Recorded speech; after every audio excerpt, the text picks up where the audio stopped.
This conference will now be recorded. Okay. So usually what we are doing in our project, we are doing the Postgres DB. Okay, so the DB is to maintain the database for the our application. So for that, what we have done yesterday, I have shown you, right? So how the DB we have created and what is the configuration file, what is the persistent volume plane. So there, if you get observe, what we have done simply there.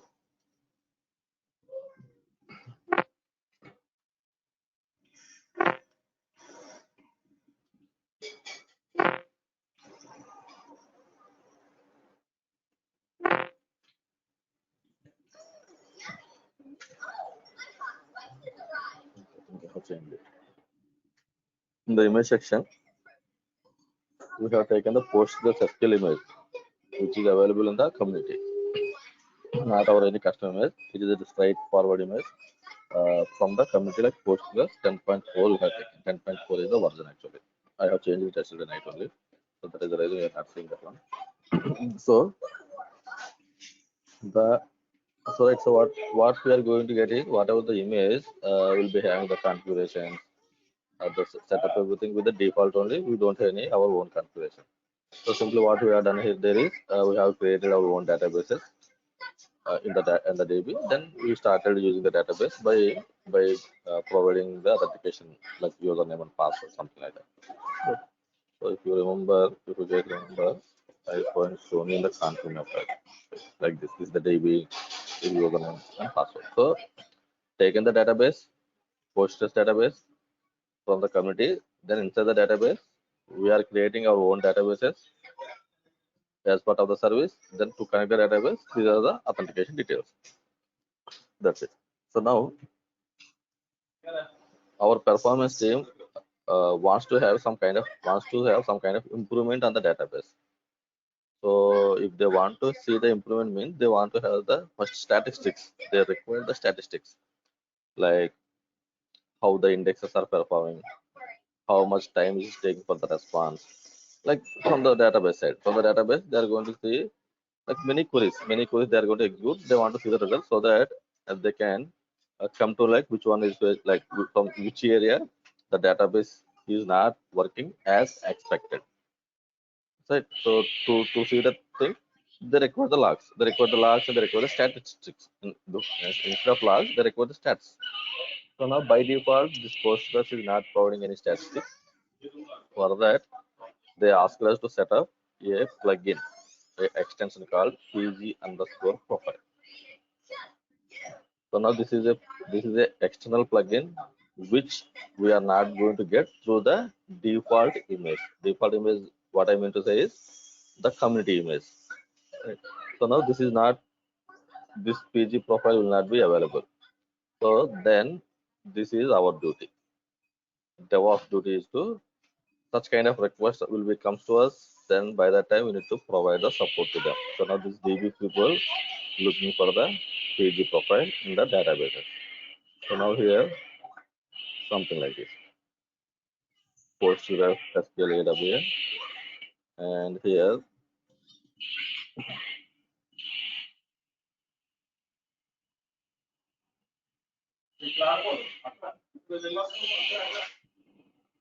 we need to write different fields and review them one by one instead of doing these operations. Like so we may examine indexes, input output, CPU, like these can be get it from the plugin if you install the PG profile. Right. So likewise, we can get many stats actually, not only the IO and CPU. Like these are all the stats you can get.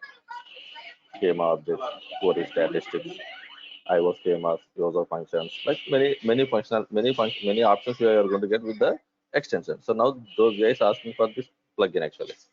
So for that, what we need to do? So for that, what we need to means this is the setup we need to do. Right. So update your server, right? Apt update, Ubuntu, then install the Git, then PostgreSQL server packages, then PostgreSQL common packages. These are dependencies, and these are the parameters.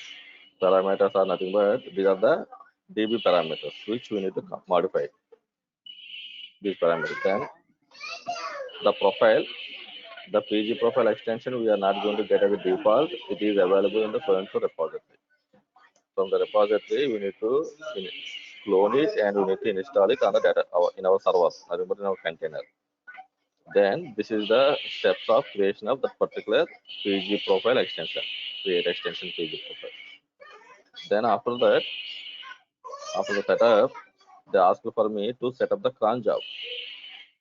This cron job has to be done every 30 minutes. This is the cron job command. Like now this entire setup has to be done on your container. So whatever the Postgres DB we are using, right, on the container, this entire setup has to be done. Like cron job has to be there every 30 minutes. It has to be put in this snapshot, and the installation, then the creation of PG profile, and this parameters update, and the package. Right. So here I will let you know, guys, the challenges. Right. So now here the challenges are nothing but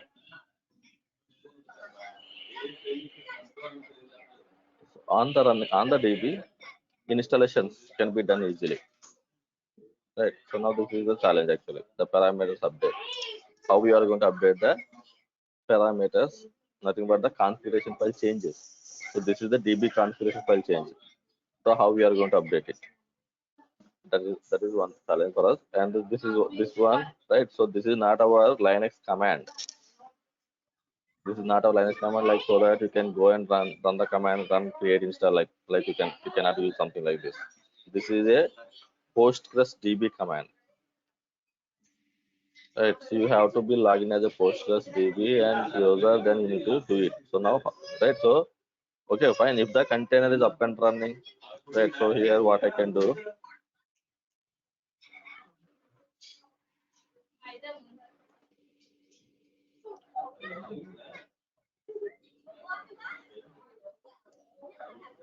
this is my container. So here I can go with the Postgres user.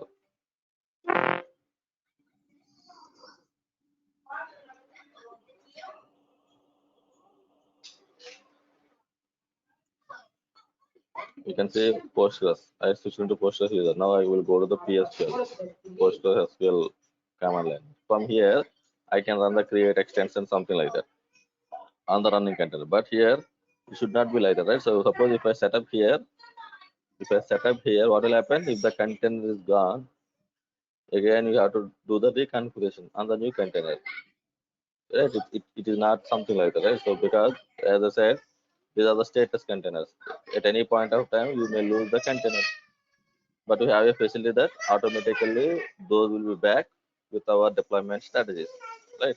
So that is what the facility we have.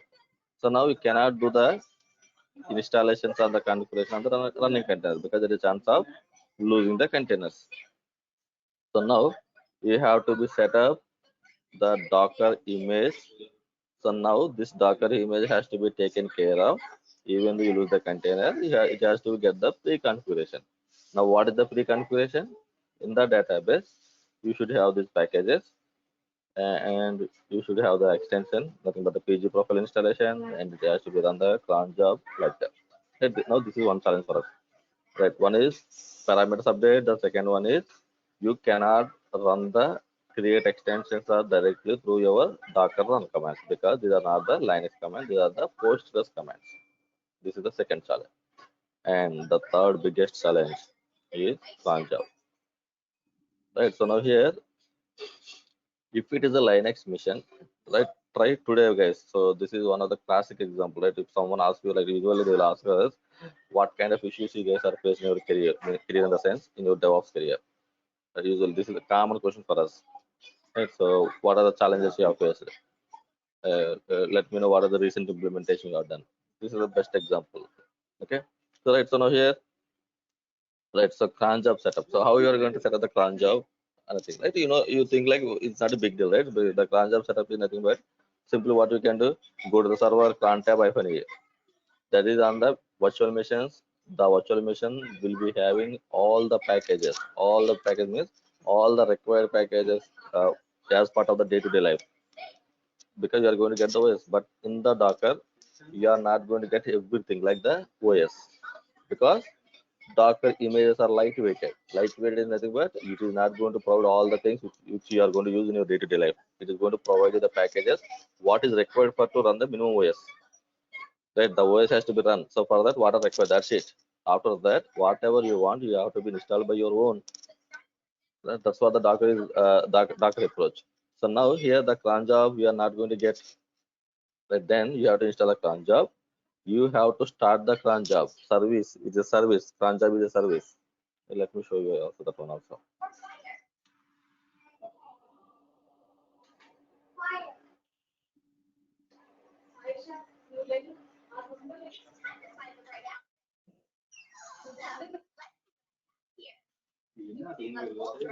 Service cron status.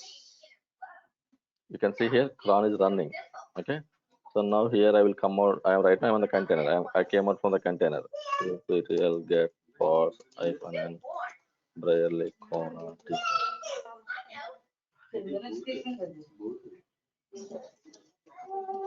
I am the Ubuntu user. The guy is not having the access.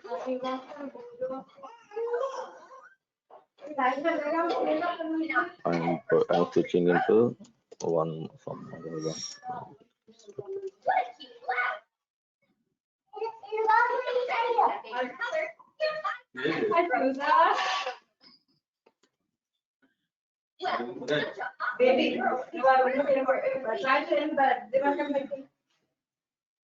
One second, guys.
Okay, so now I connected to this particular pod. You can see here. Then I'm trying to check service cron status. See, the cron is not running. This container means this pod is not having the cron setup. The cron is not running. In this pod, whatever the pod I before I have connected, that on that pod I have started the cron means with the image itself. I ask you to start the cron. So that is the reason you can see here the cron is running. The default OS which we are taking there, the cron is not running. So you have to take care of the running. Otherwise, the cron job, if the cron job is not running, it's not going to run your cron jobs, right? The cron service has to be up and running. So now here, okay, fine. Let it be, right? So the thing is, I can go and I can start the cron. That is not a big deal. But the thing is here, the problem where we are going to face, right? So if you guys remember entry points and CMDs in the Docker file, anyone can tell where we are going to use this entry point in the Docker file.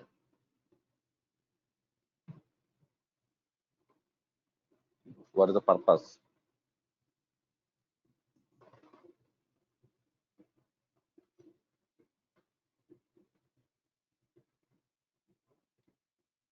I am asking a question here.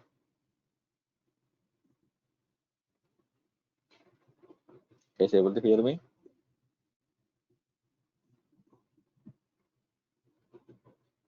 Yes, Yes, Shankar. Shankar. Okay, cool. Right. So that's what, guys. Practice is required more. Right. So entry points. Let me explain one more time. This is very important question from the darker side. Actually, usually people will ask, what is the difference between this entry point and CMD? What is an entry point? Right. So if this is a container, right? If this is a container, this container is having like the packages gate as an example, guys. Gate and cron and ping like that. So these utilities I want to have in this container. I want to run this utilities in this container. So what I'm going to do, that basically the OS will be so Ubuntu. Suppose so I want to run a Ubuntu container, and the Ubuntu container I want to have these packages. So now, right? So by default you are not going to get all together in a single image. Means from the community. From the community by default you are not going to get. So you have to create by your own images. Right, so you have to create your own images to have all these packages, because you are not going to get as a default. So now what you will do, we are going to have our own Docker files. Right, so now this is my Docker file. So in the Docker file, what I'm going to tell from take the Ubuntu image. Then what I'm going to tell, take the run command and use yum install git run yum install cron run yum install ping like that, so that I will be having all the setup. That is fine. So this what will happen? So when you build this Docker file, it is going to create a Docker image.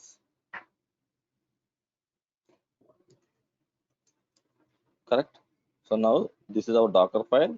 From the Docker file, you are going to build the Docker image. From the image, you are going to create the container. This is the flow, right? We know very well. So now here right. So now here the thing is, I want to, when the container started, whether the cron will be up and running, right? So that is the question. Right, I have installed it. That is fine. I have installed it. Clearly, it is showing the installation. But whether this cron will be up and running or not, no. Why? You have not mentioned here. Run the cron. Start the cron. Okay, fine. What is the big deal here? You will be thinking like, okay, so I can have a run one more run command and say like service cron start. Right. This is what we are going to think actually, but it is not going to work. Why it is not going to work? Right. So the service start commands are going to run when the container is up and running. Right?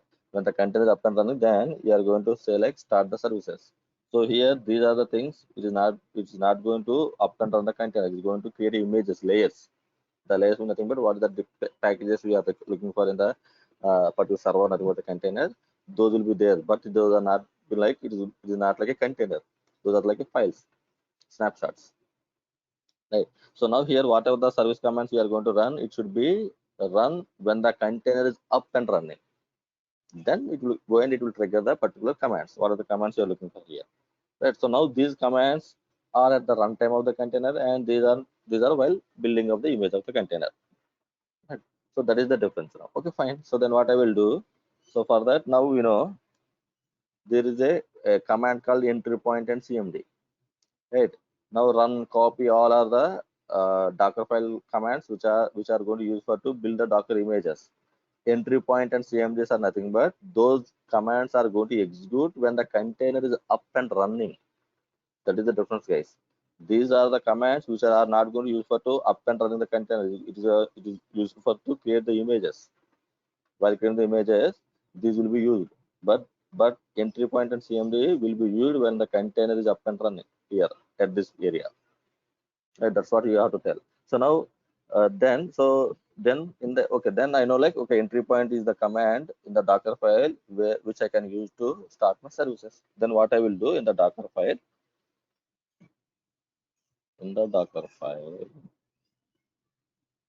I am going to mention instead of run, I am going to mention entry point here. service cron start. Right. So now like okay, entry point is the one which will be used when the container is up and running. Right. Then what I will do? Simply I will take out this one command from here. I will put in the my entry point. Right. So CMD is there again. What is the difference between CMD and entry point? They will ask actually. So usually, right? So please be remember this thing guys. So entry point, whatever the service, whatever the commands you are trying to execute from the entry point, that cannot be modified. That cannot be modified. But in the CMD, you can modify. You can add the commands also with the help of the CMD. So that is the main difference between the entry point and CMD. Right. So entry point, whatever the command you have passed in the entry point, that will be remain same. It cannot be modified. But in CMD will be allow the extra commands also. It can be modified. Both are used for to uh, run the commands when the container is up and running. Okay, now you know the solution. Okay, right. So, okay, fine. So, whatever the services you want to run in the container, those services you are going to use the entry point to run the services. Now you know. Now the thing is, now come to our scenario. Right. In my scenario here, I want to use the PG profile extension in my PG Postgres SQL container.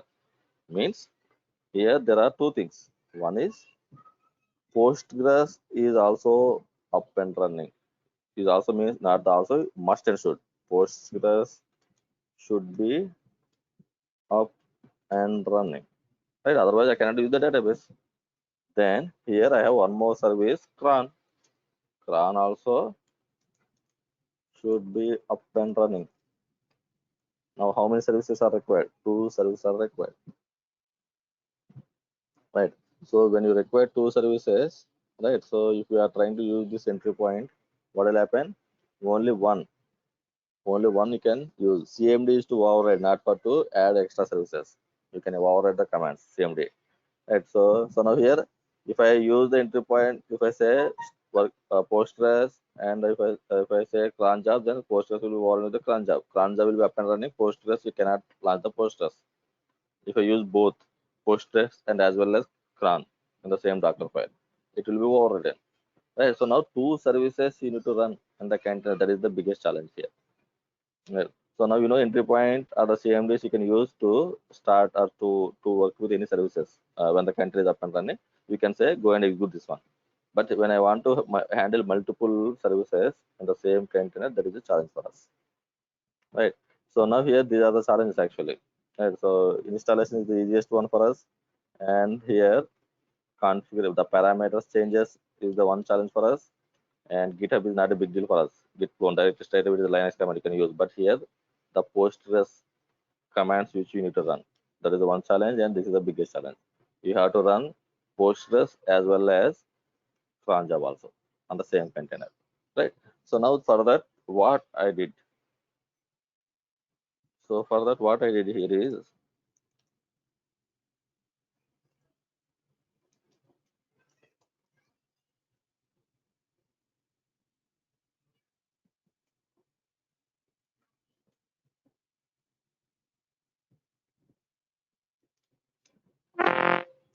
this is the Docker file I have written. So basically, my image I have taken the from Postgres only because Postgres is the mandatory one for me because on the database only I want to set up all the things. So then whatever the dependencies they have provided in the requirement document. This is the requirement document for us actually. This is the requirement document they have provided. So then based on the requirement document, I have installed the Git, I have installed the Postgres dependencies and the command, then cron also have installed. Externally, this is for our purpose, supervisor. I will let you know this. So cron, these packages are installed. So then I'm trying to set up the Postgres path, right? So you can see environment variable, right? A path, right? Where by default, my Postgres is running so and so location. This is not the mandatory one. For safer side, I have configured it so that my Postgres should be up and running without any reasons. Right? It is not the mandatory one here.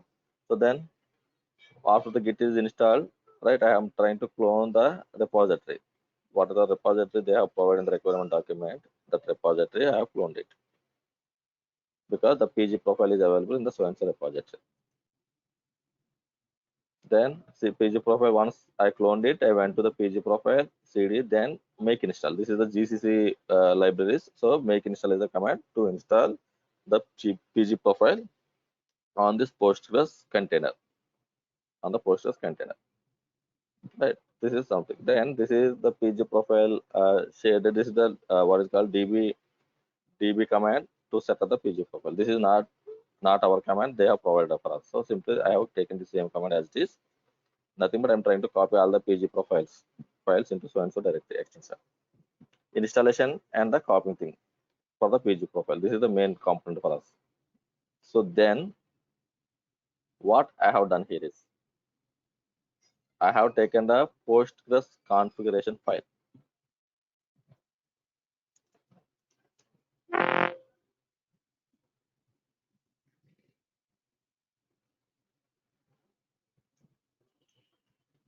This is the complete Postgres configuration file, the settings file. So in this file, at the end, customized options, I have added the parameters. What are the parameters they have provided to me? These parameters. At multiple ways, right? One is you can run the alter command, go to the Postgres database, then run the alter commands to modify, to update this parameter. Or straight away you can go to the configuration file and update it here, right? So now I have chosen this one because this is easy for us instead of running the Postgres commands, right? So I have added in the configuration file, Postgres configuration file. So then what I did in my Docker, I said like copy that my own file which is having the parameters update into the database, Postgres database configuration file location. This is the Postgres SQL configuration file location where live Postgres SQL data. How you are going to know exactly this is the location where you are going to find this configuration file? Simple. What you will do? First, you are going to create a Postgres container without any setup. Create a container for the Postgres. Docker run. Go to the container. Search for this file.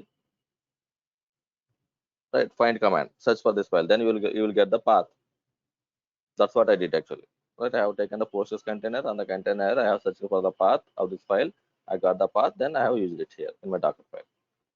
Then then the next one will be extension creation, pg profile, right? So these you cannot run like this, right? These are the Linux commands, that is the Postgres db commands. You cannot run like here. So for that, what we need to do here is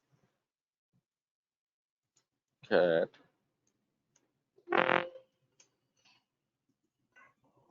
I have taken a file called load extension, some file naming convention. Here you can see psql is the command line mode for the Postgres SQL database, psql. So with the psql utility, I am trying to connect with the Postgres user, and I am trying to say go to the members database. So now this profile, this extension profile means this pg profile extension should be created inside the members database. That's what we are looking for, not for the normal databases, right? So now this is an extension. This is a psql command utility. With the psql command utility, I'm trying to say my system like go to the Postgres user, then inside the user go to the database, members database.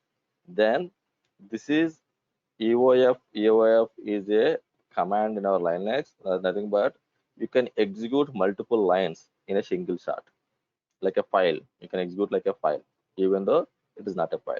So now here in the EOF block, I have mentioned the profile commands. So now here, what it will do, it will go, the PSQL utility will go and connect the user Postgres and it will switch it to the members database. Inside the member database, it is going to execute these commands. Right. So now here, when these commands are going to execute the profile commands, right? So now these profile commands we are trying to execute when the container is going to start, is going to boot up. Bootable scripts you are going to call, right? Bootable scripts are nothing but when your system is going to launch, by that time it is going to execute all the default scripts so that it will be in the same shape, whatever you are seeing. Like suppose on a sudden your system got hanged out or something went wrong, stopped. When you restart it, it will be in the same state. As an example, guys, it should be in the same state means it is going to run the default scripts, like the bootable scripts. So now here I am going to run this as a bootable script so that when the container is going to launch, when the container is going to launch, while by that time it is going to execute. These commands are going to execute. So now if you want to launch as a bootable script, this is the location docker entry point init.db. This is the location where you have to place your scripts so that when the container is going to launch, it is going to run as a default scripts, as a bootable scripts. This is the default location. If you don't know, just Google it. What are the default bootable script locations for the Postgres team? Right. So now this is the way which I have handled to create the PG profile extension. I have taken the file and the file I have used the PSQL utility to connect the database and the user, then create the extensions. Now this file I'm going to pass as a bootable script inside my container. So now this is done. So the third challenge is also done. Now the last challenge is running multiple services. Right. So I have to run the Postgres, I have to run the CRAN. Right. For that we have the supervisors. Supervisor is in utility. If you guys observe here, I am installing the supervisor in utility. So with the help of supervisor, you can run multiple services. So what you need to do? You need to configure the supervisor. You need to tell the supervisor to what are the services you want to run as a default. Right. So now here for that what I did. So what I did is simply I am installing the supervisor utility. Then here this is the location where I want to place my configuration file. I have created supervisor.d, then copy supervisor.d.conf. This is the file we are going to create. Now this file will be having the information of what are all the services you want to run as a default inside the container when the container is going to launch. Right, so I will show you this file. So now this file I'm going to copy to where in this location, whatever the location I have created inside that, I have created one more directory called conf.d. Inside the conf.d, I have placed this file. Right. This is the location of the configuration file of the supervisor. So then CMD, here entry pointer CMD. So now here what I'm trying to say here is instead of asking to launch the Postgres or launch the CRAN, I'm not going to ask the system to launch or Postgres or launch the CRAN. I'm asking the system to launch the supervisor D. Supervisor D. Supervisor D is nothing but the daemon service here. D means. So now supervisor D, I'm asking for the launch so that this supervisor will be having all the services information which has to be launched as a default inside the container. That's it. Right. So now here, let me open the file. This is the file I have created. Right. So in the supervisor D, right, this is the configuration of the supervisor. So now in the supervisor configuration, this is the default for the supervisor D. If you guys observe supervisor D, that's what I ask you to launch run as a supervisor D. Is the daemon service. So now here, if anything went wrong with the supervisor daemon service, that information I want to capture in this so and so log file. That's it. Just a log file. So that if something is not running, something is failing, or some messed up or something, whatever it may be, we can verify in the log file location. Right, this is the no daemon is the true. This is the property which you need to configure, the common property. So then I am going to define my services. After that, what are the services here? Now the first one is the Postgres. Now the supervisor is going to launch two services. One is the Postgres and the second one is the CRAN. So now here the command what need to be executed. So simple. So I will go to my bin location of the Docker. Docker means the Postgres Docker. I will go to the bin location of the Postgres. Then I ask you to run this so and so script with the Postgres user. Means Postgres will be started. This is nothing but the running script to launch the Postgres. Bin means executable script will be there. Now in this fashion Postgres will be started. How we are going to know? Simple. Google it again. Simple. Google it. So then the second one is cran command cran-f to start the service in the background. Cran-f. Right. So now this supervisor will be taken care of for running the Postgres, running the cran. So now this supervisor asked me in the Docker file to launch as a default the CMD. Right. So that is the reason. Right now my kubectl get parts hyphen n.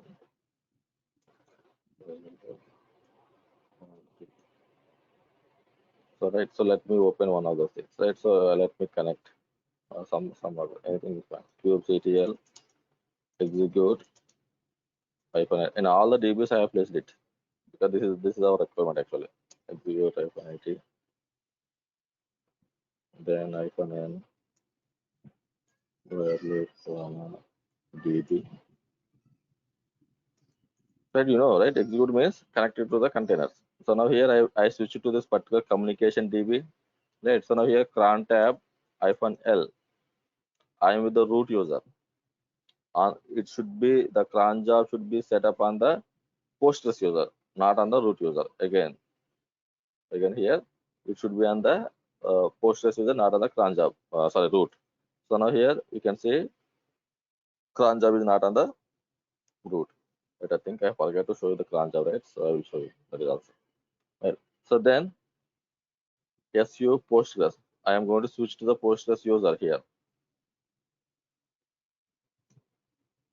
Who am I? Now,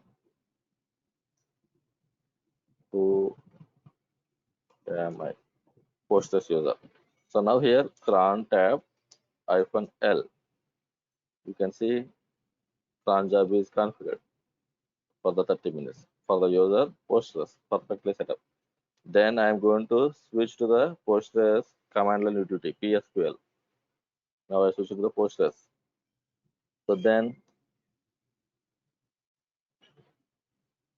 this is the command to switch to the services, the DB communication, the Postgres is the command. Forget about what it may be. You can observe here, I switch to the communication database. Alright. So now here from that I am going to check the plugins. DX is a command to check the profile information. These are the Postgres DB commands. Yes. Don't worry about these commands. Forget about this thing. Just trying to understand the concepts, whether we achieved or not. Right. I can see the cron job setup. Now here you can see PG underscore profile. This is the plugin I would like to set up on the database level. So now I am on the database communications. I switch to the database communication. There I can see the PG profile. Perfect, right? Both are configured. My database Postgres is running and my cron job is running and the profile is also configured. Right. So now the last one is configurations, the parameters. These guys. Right. So now here what I did. So let me come back.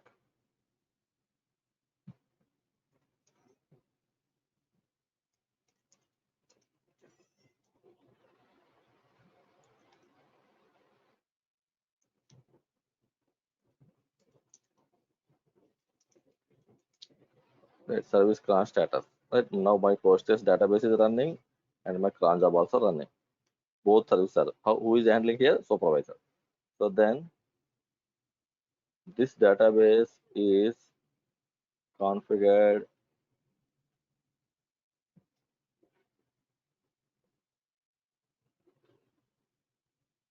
here.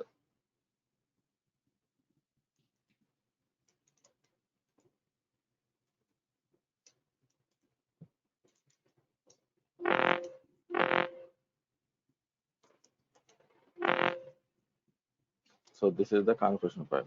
Cat. You can see here the parameters for the communications. Right, everything is done. Right. So likewise, you are going to receive the typical scenarios. Right. So this is the DevOps duty. DevOps duty is not like only set up the CI/CD job. It has to be something like this also. Right. That means they are going to expect many things from us. Right. Many things means automations. You should be ready. Even I too don't know this PG profile. I never worked with something like this, the PG profile setup or something. But with this, your experience, right? So you know how to handle it. Right? How you are going to know? Practice. That's it. A simple thing. Right? So just and a search, Google search.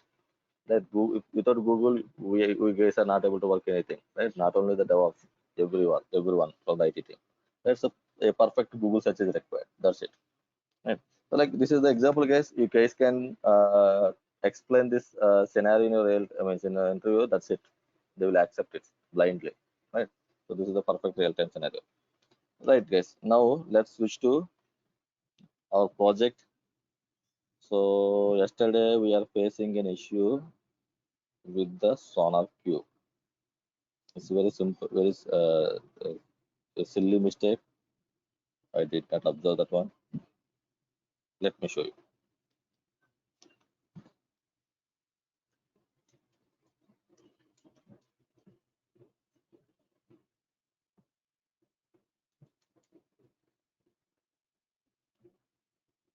Right. So here, this is the yesterday I have executed. So here it is showing at the end, Sonar Cube is successfully published the data, then it is failing actually. So then what I did here is I thought of the changes are something not correct with the particular repository. So for that what I did, I have taken the one, I have created one more job. So this job is nothing but, so I have switched it to some other branch in the same repository, that is from the master branch and this is from the develop branch. So for that also I got the same error for this way also. So then I realized that okay, this is not an issue with our configurations or our code. Okay, this is also failing.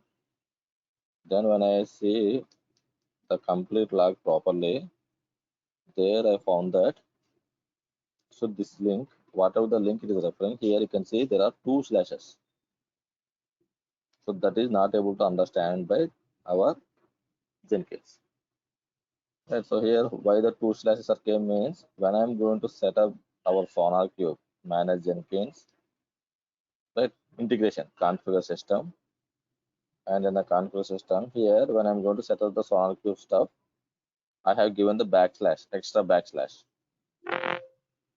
here. I have given the extra backslash. So now this backslash and that backslash become true. So that is the reason it is failing. So I have removed it, then I have executed it, and then it went successfully. You can see here the 10th, this one failed successfully. Now here it is failing. I stopped it because I want to show you the setup. Right. So that is the issue, guys. So that is the issue. That is the reason the SonarQube step got failed. So now here, let me try to run the job again.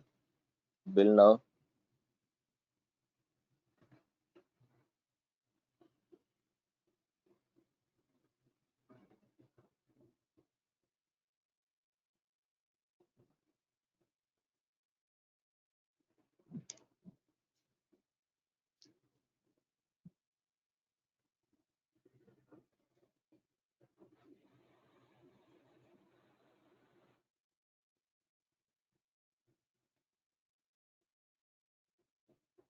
Okay. Now it got failed.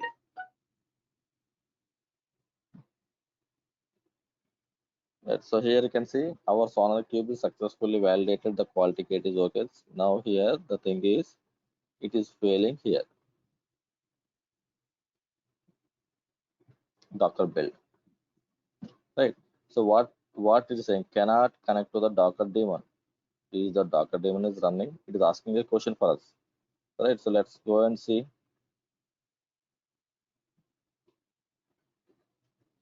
where the Docker daemon has to be run. Right, it has to be executed. It has to be run on the Jenkins server, right? So because we are trying to set up everything from the Jenkins.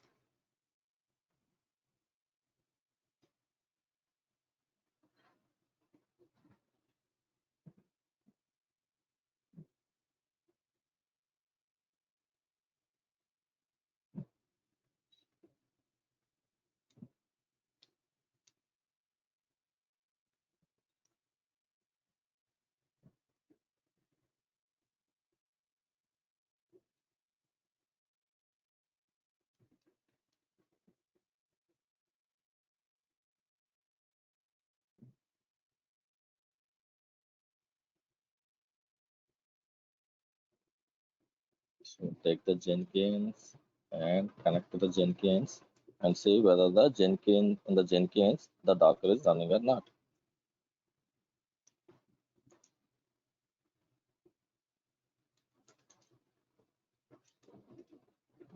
Service Docker status. It is not running. Service Docker start. Now it is up and running. Right. So now let's go and run the job again.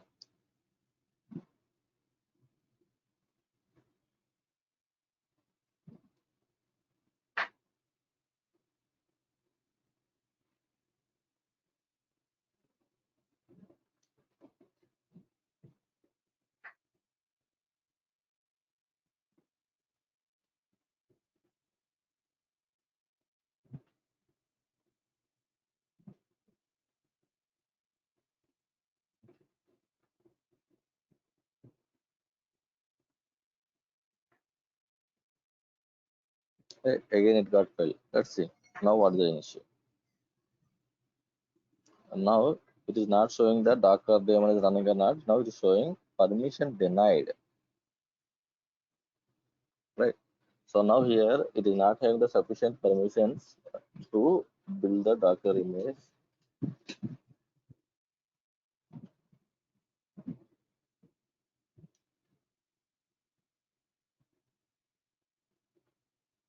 Right. So here what is going to happen? SU Jenkins. Right. Because our Jenkins server will be running as a Jenkins user. Now here Docker run hello world. Okay. This is why I'm showing you. This is the troubleshooting steps for us actually.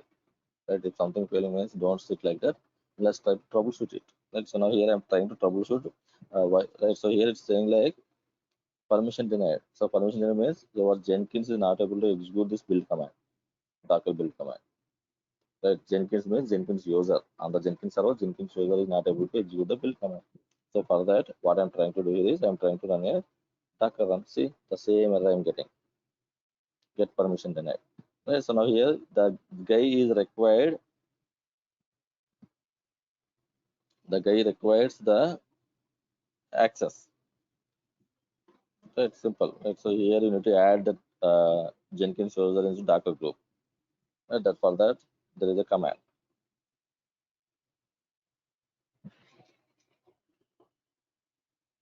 One other slide I have placed it. Let's see here.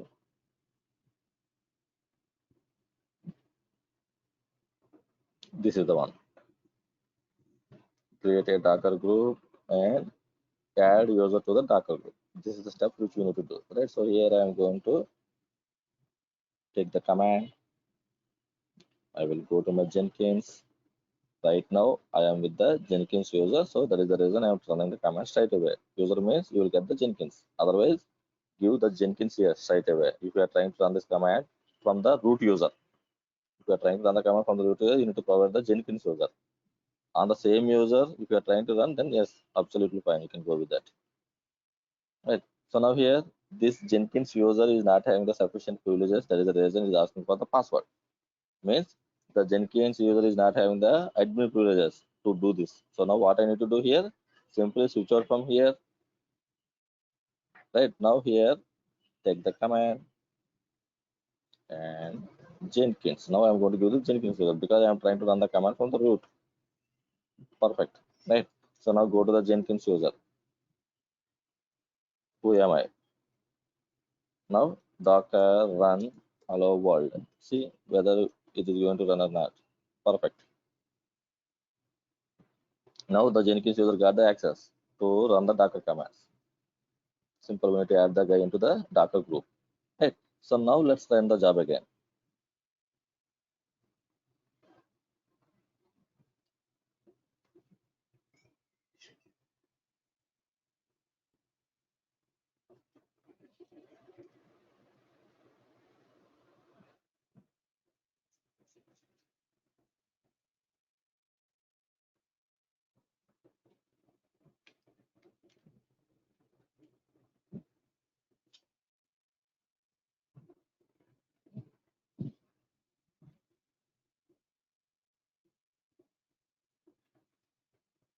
Right. Again, it got failed. Let's see what is the error now.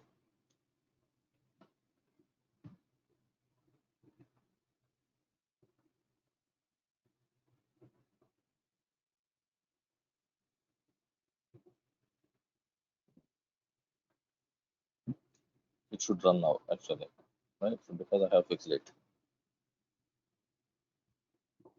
So let's go to the workspace.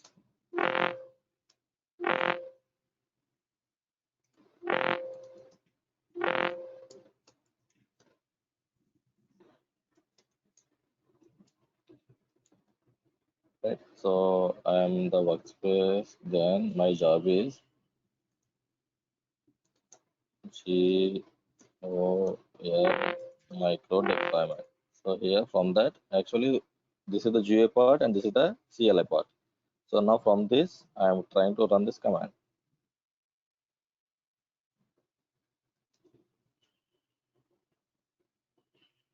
No success.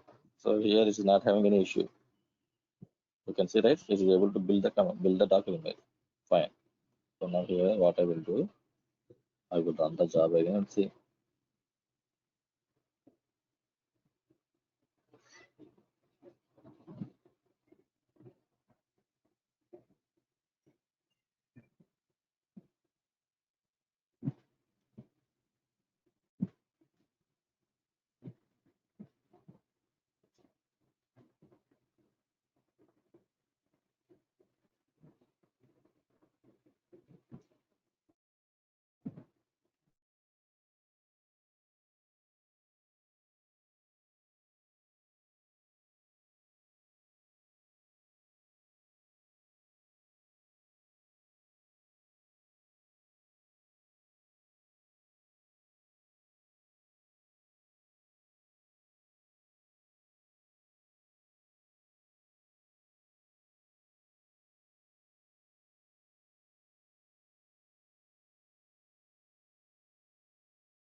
Okay, so here, I think network is bad. Yeah, I'm trying to run it again. It's showing some other error actually.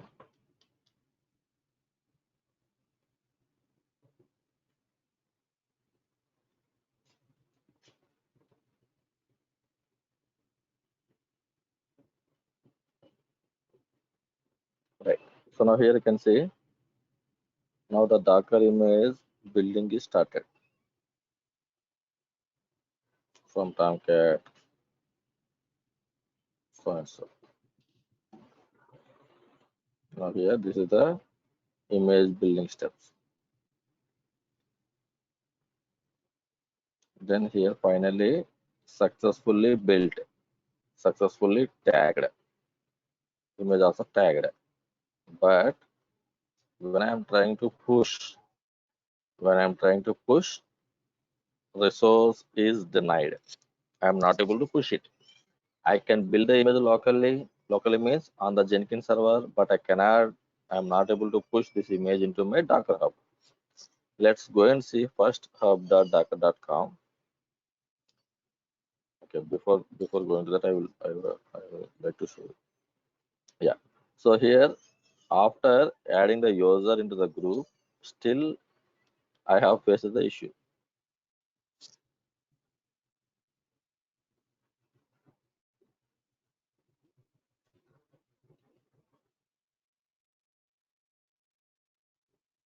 This is the issue. After adding the user, CLI is working fine. From the GA, again, it is showing like Docker daemon is running, and here this particular sock, where run Docker sock permission is denied.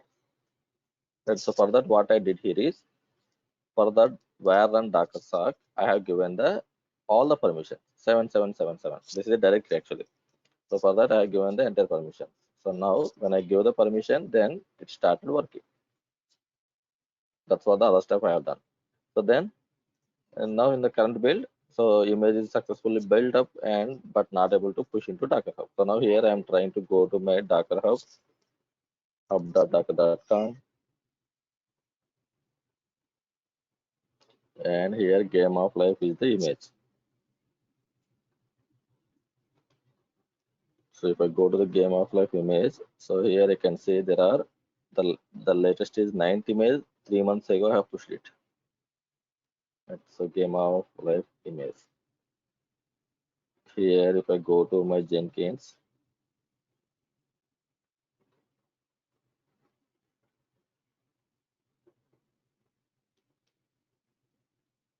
check the latest one.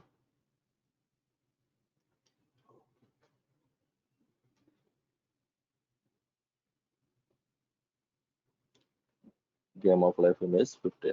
Right. So means I have a image. I have an image means I have a repository with the same game of life image. That is fine. I have the repository. If you don't have the repository, you can create it. Otherwise, your Docker command will be taken care. Right. So now here in my Docker Hub, I have the repository, and this repository having some versions also, 9. Right. So now here that is not an issue.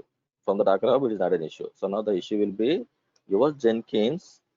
Your Jenkins is not able to communicate with the Docker Hub at the time of push. At the time of push, he is trying to push the image 15 into the Docker Hub. So now means this guy Docker Hub is not accessible from the Jenkins server. That's it. No authentication from the Jenkins server. So now we need to provide the authentication. Right. So to provide the authentication, what we need to do? Simple. From the Jenkins server, you are required to connect to the Docker. Right. So how you are going to connect to the Docker from the Jenkins? Again, it is simple. Right. So Docker login. Right. So what I'm going to do? Who is trying to push the images? Right. Jenkins is the user is trying to push the images. So now I will switch to the Jenkins. Who am I? Right. Now here I am asking for to login, Docker login. Now the username. So now my username I am going to provide and the password.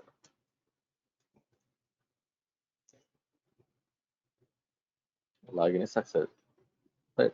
So now here let's try to build the job again.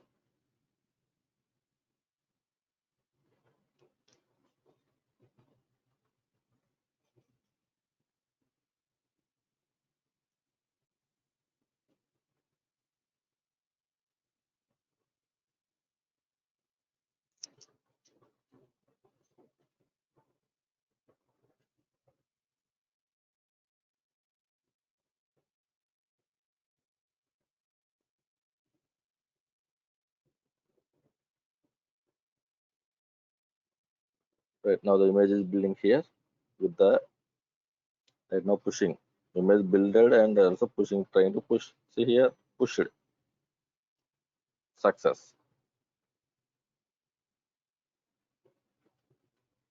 So here deployment file update and trying to run the manifest files. So I think something is breaking here. That is the reason it is rotating, something like that. Okay, right. So okay, fine. That is fine. We'll see that error later. So right. So now here you can understand, right? So here I need to connect from the Jenkins to Docker. So here I did it manually. But when you say automation, it should not be from the manual. It should be an automation. Right. So there are multiple ways, right? So if until unless this particular server is restarted, this connection will be there, right? Docker login will be there until unless the server is restarted. If the server is restarted, then this connection will be lost. But by that time, you require to log in again one way, right? So usually we are not going to stop the Jenkins servers, right? It is going to up and running always. So right, so means if you connect once, then it will be running something like that until unless you restart the server. Or you can straight away take this command and put it in our Jenkins file. Right, put it in our Jenkins file means wherever the Docker commands are running, right? So Docker build, Docker tag,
I lost my connection, guys. Okay, right. So now here, let me go to the repository.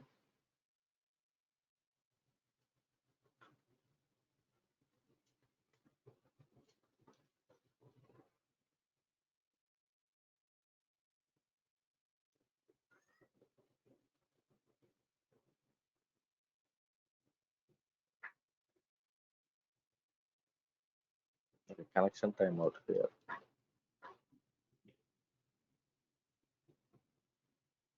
Okay, so let me go to the repository GitHub. Sorry, Docker Hub.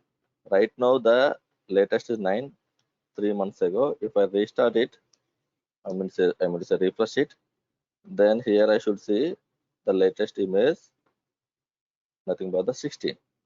Oh, 17. Not the 16 or 17. This is something. 5 minutes ago. Latest push was 5 minutes ago. Let's see which one that is. Right, 16th. Just now I have pushed it 16th. Latest update 5 minutes ago. This is the image. Right now I have pushed it. Now, right. So now we have created the image. We have pushed it. CA part is done. Right now the CD part. This is the 16th. Now the CD part. Now in the CD part we are facing an issue that this is not able to connect, right? So now your Jenkins is not able to connect to this guy. This guy means our cluster. So here let me go to the master and see 101 I have given. So something is wrong here, right? So if you guys observe here, this master node is having the IP of 215 is the public IP and 130 is the private IP. But here it is showing like is trying to connect to 101, means it is the old server which is trying to connect. I think I did not modified it, updated it. So let me go to the GitHub and go to my repository. Right. So here in the master branch, go to the deploy file. Sorry, not the deploy file, right? So go to the Jenkins file. Right. So now in the Jenkins file, cloning is done, building is done, test cases publish is done, code quality is done. This is commented out, build. Right. So here actually, right. So here, if you don't want to run the Docker login command, if you don't want to run the Docker login command manually, what you can do here, you can add it. Go to the file and here you can say Docker login -u username and -p password, like that. So this command should be the first command, not the end. In the first command, you are going to place the login command, then followed by the build tag push, so that automatically it is going to connect and is going to tag it. But why you are not going to place it? It means the password. Password is a sensitive information which should not be exposed, something like this. But like otherwise, anyone will know if they are open this file, they will know this is your password. It has to be R. Again, multiple ways, guys. Or that is the reason I have run the command from the manual. Or what you can do, you can place these passwords in a tools. The tools are nothing but Vault is a tool where you can place all of the sensitive information. Likewise, in our AWS, you have a AWS key manager. That is also a service where you can place all the sensitive information. Or in our Jenkins, the credentials. Right? In the Jenkins, you have a section called credentials. There you can place all the credentials, sensitive information. From that, you have to pick the password and you have to pass it. Like that, you need to write the code. You need to write a code to send a password from the tool. Suppose if I am trying to use the Vault. Vault is a tool where you can place all the sensitive information.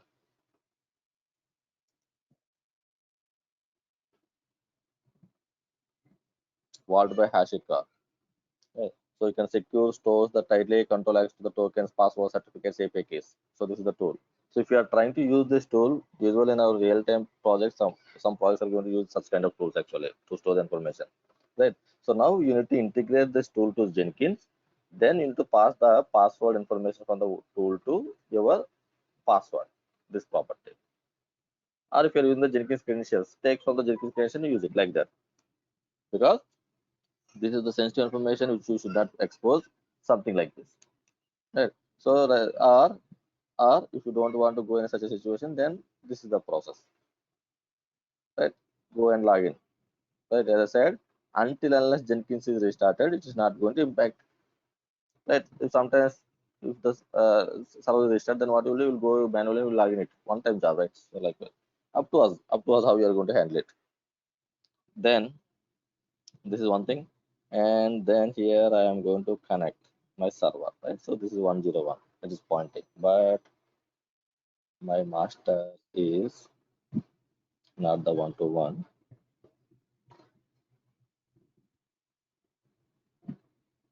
I'm going to take the private IP so that even though my servers are restarted, that I don't require to change it.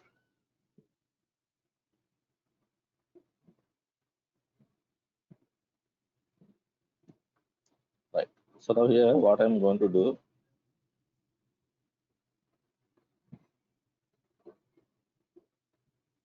I'm going to update it here. Then I will go to my Jenkins. Then I will switch to the Jenkins user. Try to connect it.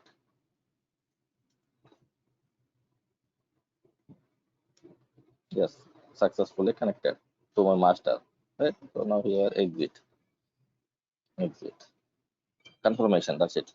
So now here what I'm going to do, I am going to run the job again.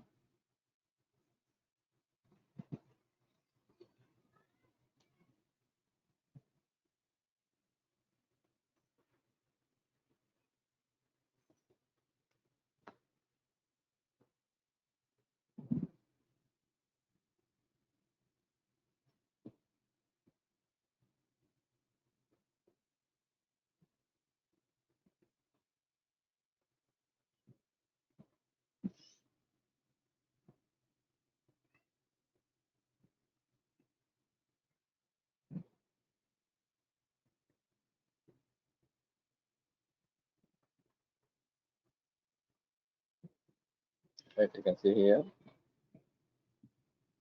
the copied and SSH Jenkins deploy.cube.yaml file is applied. Okay.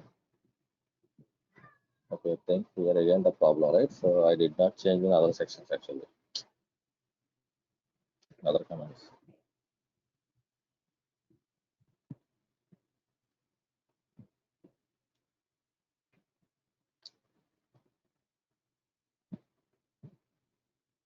Here, right? So only I have changed in the copy area, not in yes.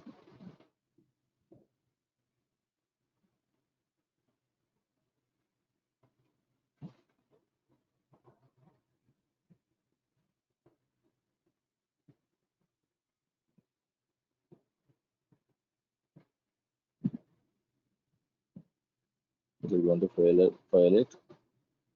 Okay, and then what I will do, I will connect to the master also along with the Jenkins. I will connect to the master.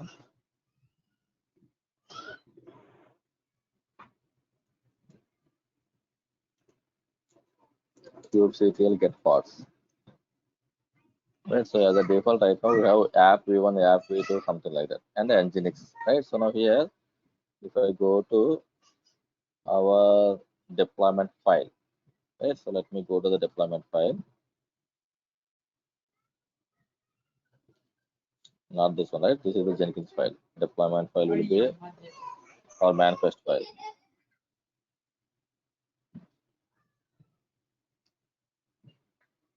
Right, so this is the deployment file. What is the name I have provided here? Sample deploy. As of now we are not going to find any sample deploy here, right? We don't have any pod which is running with the sample deploy. Right, I am trying to deploy the sample deploy. What is the image here for the sample deploy? Game of life image latest. I am asking for the game of life image latest. So now here we can see the image is there, game of life, image, but latest, what is the latest here? Latest means your bill number is the latest, whatever the job is running now, that is the latest. So now here you should not pick the latest, you should pick the version, whatever the recent job is completed, the 16 or 17, that has to be picked up. Right. So for that, what we have done some setup. I will show you. Right. Then this is the port which we are going to expose with the service. That's it, right? So you know now. So now here there is no sample deploy is running on the cluster as of now because it is not yet deployed, right? So and also when it's going to deploy, it should not be pick the latest file. It should not be pick the latest image. It should pick the latest bill number. It should pick the latest bill number, right? So now here for that what we have done. So in the Jenkins file, after the image is pushed up, then we are updating the image version. Like how? If the latest keyword is found in the deploy file, let's change from the latest to bill number. Then push it. I will show you this file also, right? So now here let me build the job again.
Now let's see. Unable to recognize deploy and cube.yaml file. Right. So here one to connect connection refused. Right. So again troubleshooting. Right. So here SCP step is done. Copy step is done. When trying to apply this file, we are facing the issue. Right. So now I will go to my cluster. I'll switch to the Jenkins user. Right there, I can see all the YAML files. Whatever the YAML files are there, those files are copied. That's what I have asked you here. Go to the home Jenkins, go to the home Jenkins and copy all the YAML files. Or I said like deploy cube, deploy YAML, like not all the files. I have mentioned 4 files. Right? What 4 files means? I have given start that YAML files. Start that YAML files. So that is the reason whatever the YAML files are there in that directory, it is copied. Like 4 files are there, 4 files are copied. Out of the 4 files, I am taking the deploy and cube.yaml file.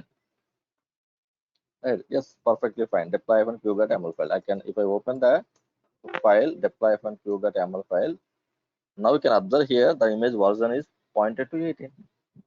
That is I am looking for actually, right? So latest has to be deployed 18. How it was done, right? So this is done by your set command.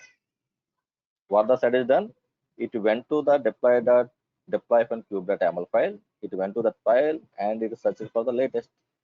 When the latest keyword is found, it replaces with the 18. So that is the reason we are going to see the file in the deploy file. What is the deploy file here? Deploy from cube.yaml file. Here earlier it was latest, the keyword. Now the latest is replaced with the 18, the set command. That's it. Right. So now fine. So now let's try to apply it. I am trying to apply from here. Kubectl apply -f deploy -cube dot yaml file. Perfect. Same error. The error should become, then only we are good. Otherwise, something messed up. Right. So now again, for you guys, this question is for you again. What is the issue? Why? What is the issue means? This is an issue, right? We can say this is an issue. How to resolve it? Connection refuse. How to resolve it?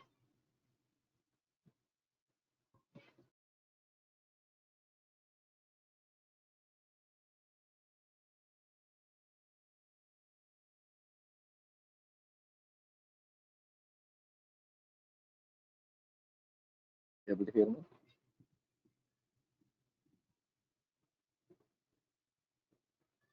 I think they just interest కదా నా voice యాక్చువల్గా మీకు Yes, Shankar. I mean, Yes. this is okay yeah yeah cool yeah tell me guys. Okay, fine, we'll go in this way. Usually when I'm trying to run the commands, right, which commands? My kubectl commands, nothing but my Kubernets operations, get parts, apply, right, get edit, or whatever maybe, whatever the information which I want to get it from the Kubernets, we are using the kubectl is the utility. From which user I'm trying to run? Let me know guys, which user I'm running the commands on the master node. Which user I'm using? Which user? Ubuntu. No, Ubuntu or root. root. Right, we are using the root user actually. Correct. So now here, if I go to right before going to that, let me run the command kubectl from the Jenkins user. Get parts. Same issue. Right now, I'm going to switch back to the root user. Now kubectl get parts. I'm going to get the information. Means the root user having the authorization. This guy is not having the authorization. Now what I need to do? Already we have discussed this one also. Now tell me guys what I need to do. In yesterday class, we discussed about the roles and responsibilities, not the responsibility, sorry, role binding of the users. Forget about that part. But we have seen some other part also to give an access to other users.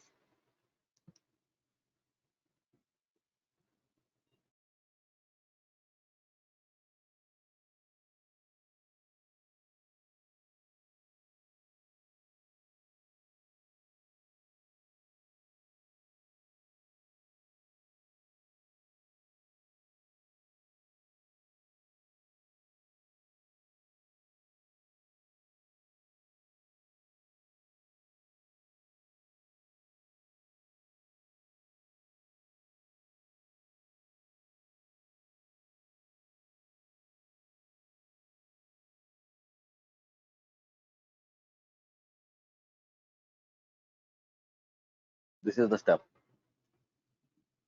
If you observe here, while installing the Kubernets, right, while installing the Kubernets, right, what we have done after the kube admin initialization, like the network.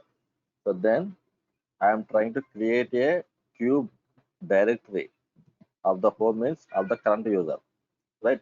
So which user we have used earlier while trying to set up the Kubernetes? Root user. From the root, I have run all the commands, right? So now on the same user, I have executed these commands, like creating a hidden directory called cube. Then inside the cube, I am trying to copy the config file. Which config file? Kubernetes admin config file. This is the one, guys. At etc Kubernetes admin. Let me go to the directory again. cd etc Kubernetes.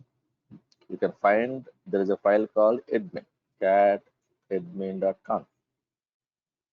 Yesterday we have discussed about this user certificate data key, and this is the cluster certificate, and the Kubernetes is the cluster name, and Kubernetes admin is the user, right? Kubernetes admin is the user, and this is the context.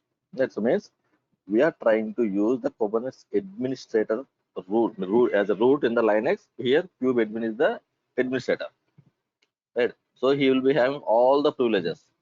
He can run anything on the cluster because he's an admin, right? So now this admin configuration, nothing but this admin configuration file, what we have done here is we have copied into the current user. Right? Who is the current user? At the time of installation, root is the current user for us. Right? So now we are trying to copy the file into the current user hidden directory cube inside that config file. Right? So then given the appropriate permission to the user on the config file, ch1, ownership, change the ownership, so that the user can perform the same operation. Whatever the admin can do, the same operation can be done by the user also. So likewise, we got the admin privileges from the Kubernetes admin to our root user. That is the reason the root can perform the command, perform the operations. Now let me know if I want to give the permissions to the Jenkins user, because the Jenkins user is not having the sufficient privileges. Now what I need to do?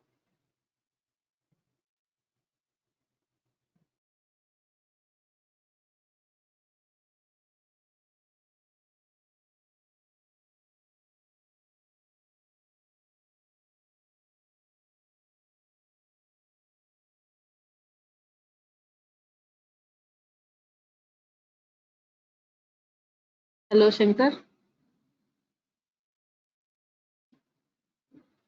Yeah, Radha. Can we Hello. not do the same steps for Jenkins also? Copy the config file and give the permission That's it. like we have given to on Kubernetes. Yes. Yeah, that's what I'm looking for actually. Yeah, the same we need to do. That's it. Right. So like how we have done for the root user, the same thing should be done for the Jenkins user. So what I'm going to do here is already have a Jenkins user, right? We have created yesterday. You can see we have the Jenkins user cat etc pass is the file, right? There you can find all the user information. There you can see the Jenkins is there, right? Perfect. So now what I'm going to do here is I'm going to do the same setup like for the root user how we have done the same thing also we are going to do for the Kubernetes, sorry, Jenkins user. So what I'm trying to do here is I'm trying to create a directory for the Jenkins user, and I'm trying to copy the config file for the same user.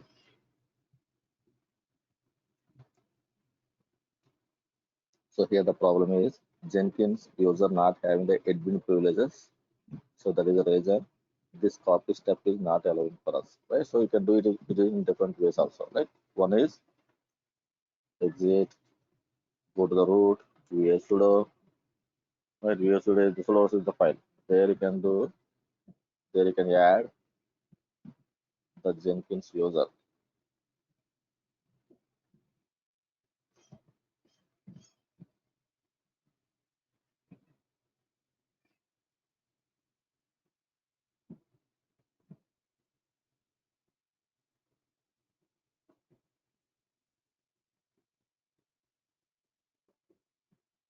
Usually here, best practice is no password. Let's see. Let's right now I'm going with all out. Then SU Jenkins.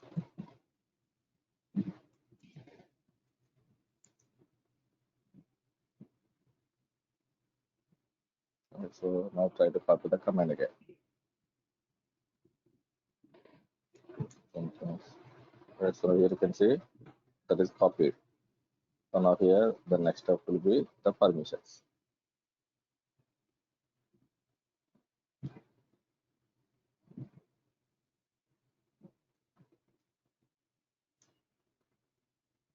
Right now here, now try to run the command kubectl get pods.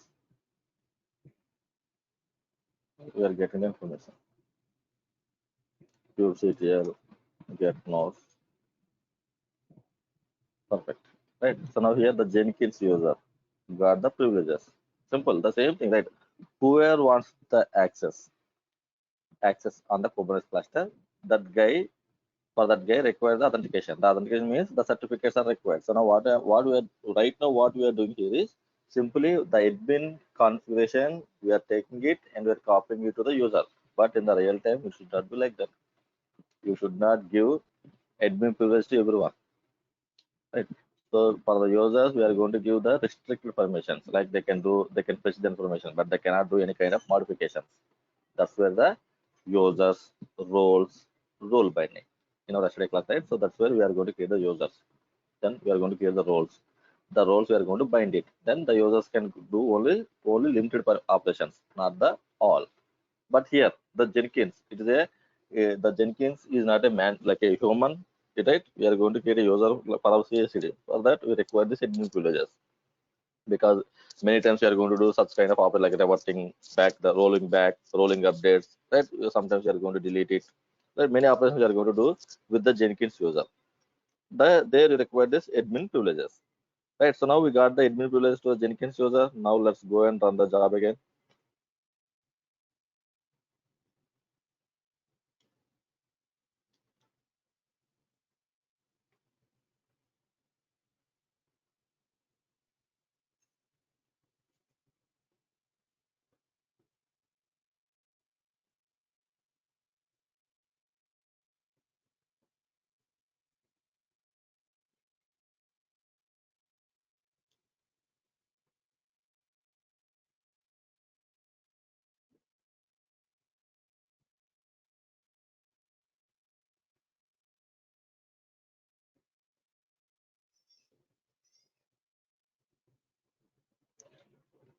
Success, right? So now you can see Jenkins got the sufficient privileges. So that is the reason you can see it is created, deployment is created, service is created. Archiving artifact, that is the latter thing. Right, so now here, go to the master, kubectl get pods. Now you can see there are two containers are running, up and running, 25 seconds back. Right, so now let me describe it. Kubectl describe pods. Right, so this is the pod information there you can find. It is deployed game of life image 19. Right, so here you can see 19 is the one. Right, perfect. So now here our container is up and running with the image. Right now, what is a Docker file? Right, right. What kind of Docker file we have written? So let me go to the Docker file.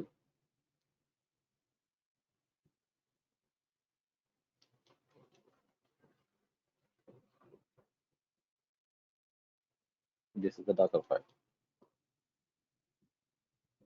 Simple Docker file, right? I have taken the Tomcat server.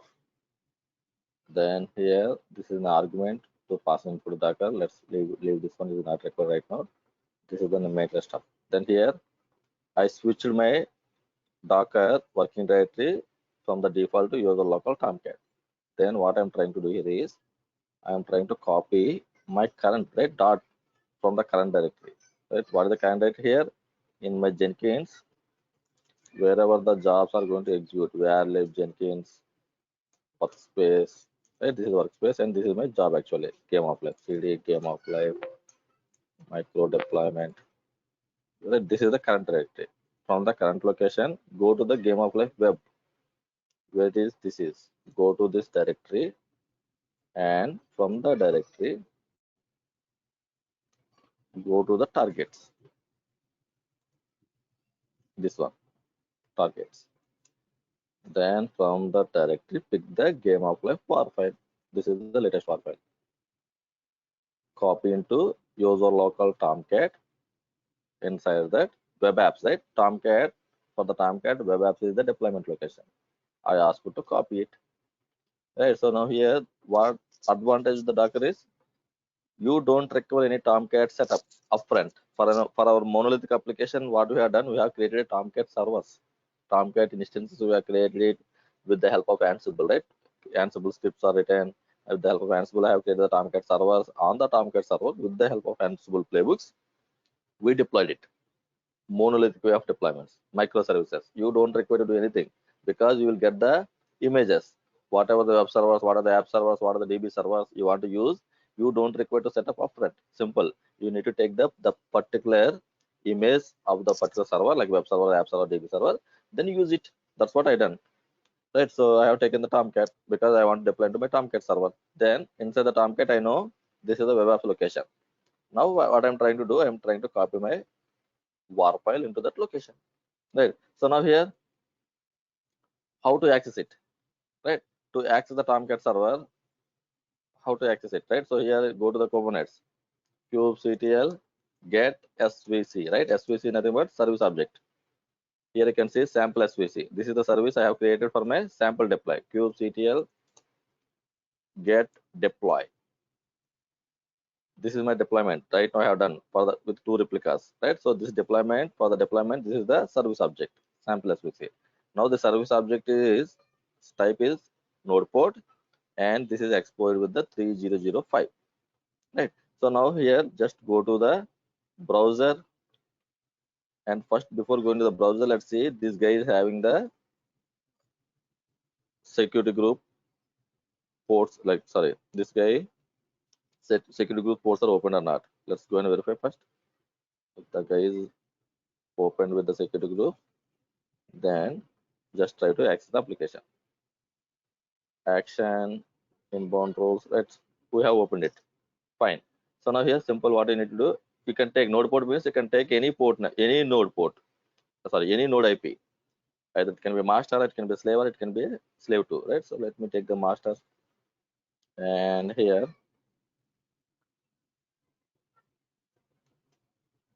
30005. This is the port I am using it actually. So here, let me go to my cluster 30005. Fine, not found. HTTP status 404 means you are not able to access it. You can see here Apache Tomcat is running. We are in the Apache Tomcat, right? But it is not able. That means this service, this application, it is not like your default thing, right? So you have to give the application name also, like it is the application load balancer. Like now here, I need to provide my application name, game of life.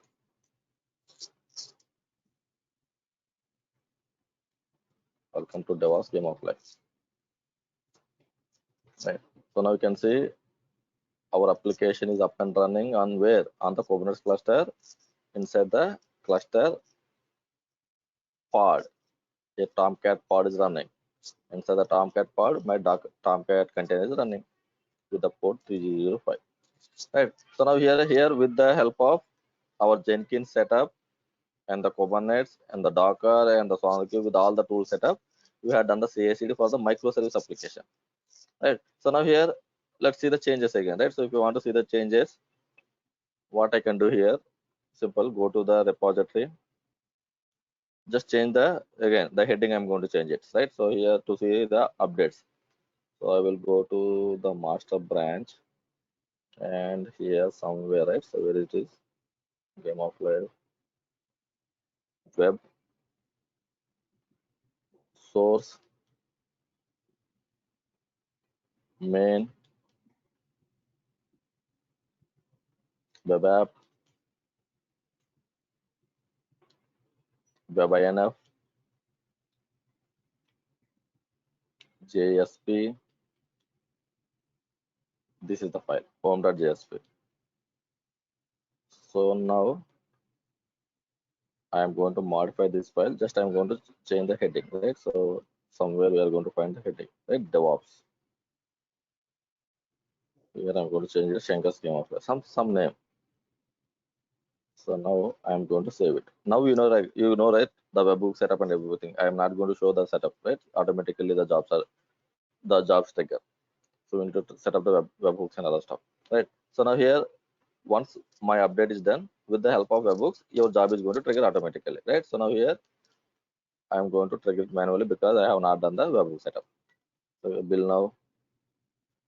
So now here our image should be 20. So in the Docker Hub, we should see the latest image 20.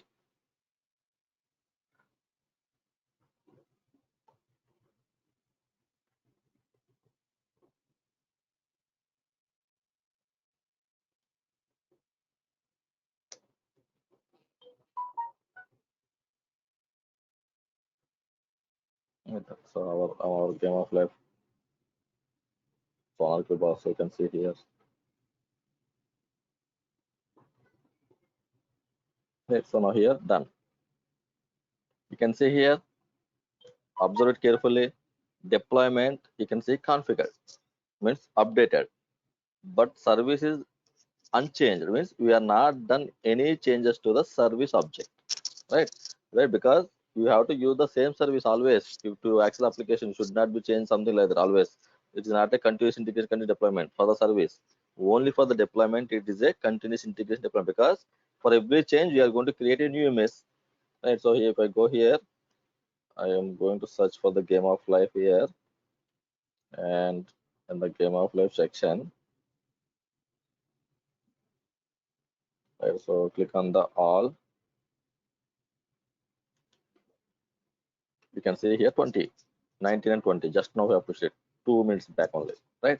So now here this has to be updated where in the deployment. So that is the reason your deployment is going to configure always, but service should not be. The same service should be used, means node port 3005 should be used always to access your application. It should not be changed, right? So that is the reason you can see your Kubernetes is not taking any action on the service object, because I am not asking to update my service object. My update should be the deployment file configured. So now here, if I go here and see kubectl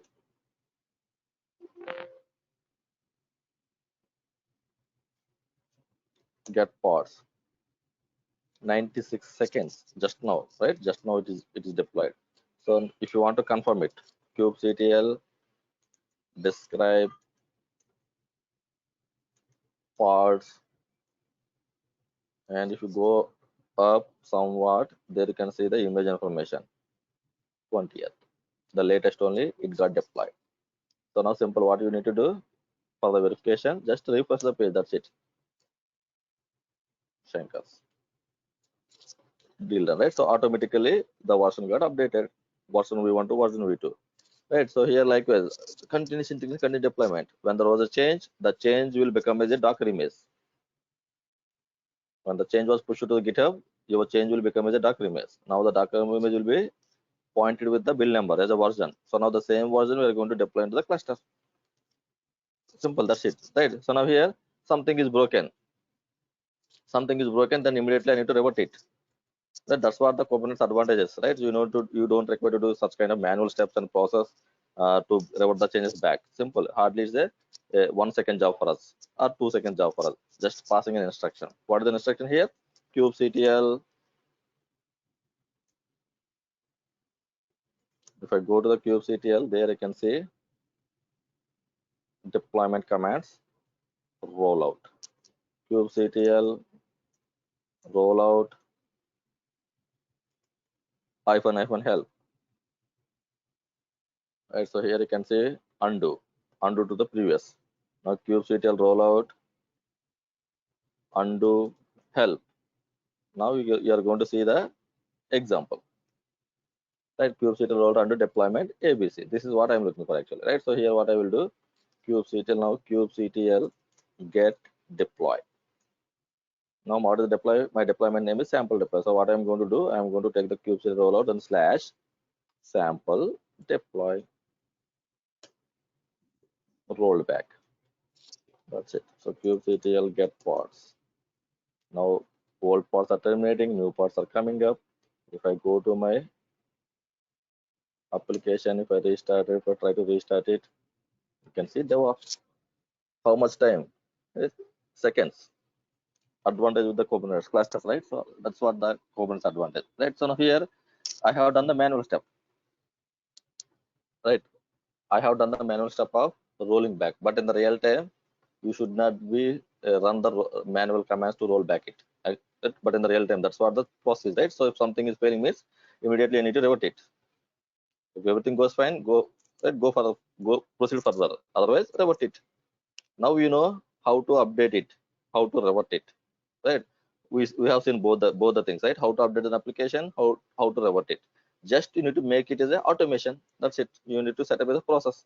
So what we are going to do in our Jenkins file to handle the situation.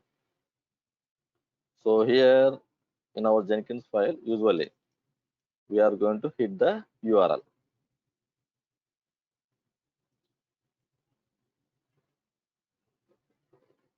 in the Docker file after the deployment step. After the deployment step, here we are going to place the one more step of application validation. Okay, so right here we are going to place the application validation. Now what the application validation you are going to do? Simple, you are going to do the application validation on like we are going to hit from the Jenkins curl.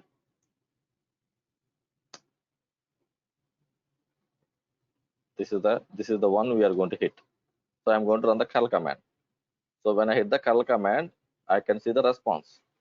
This is the response actually. DevOps game of life. So right, so now here this response, if I get means successful response, I am going to get means the response code will be the 200.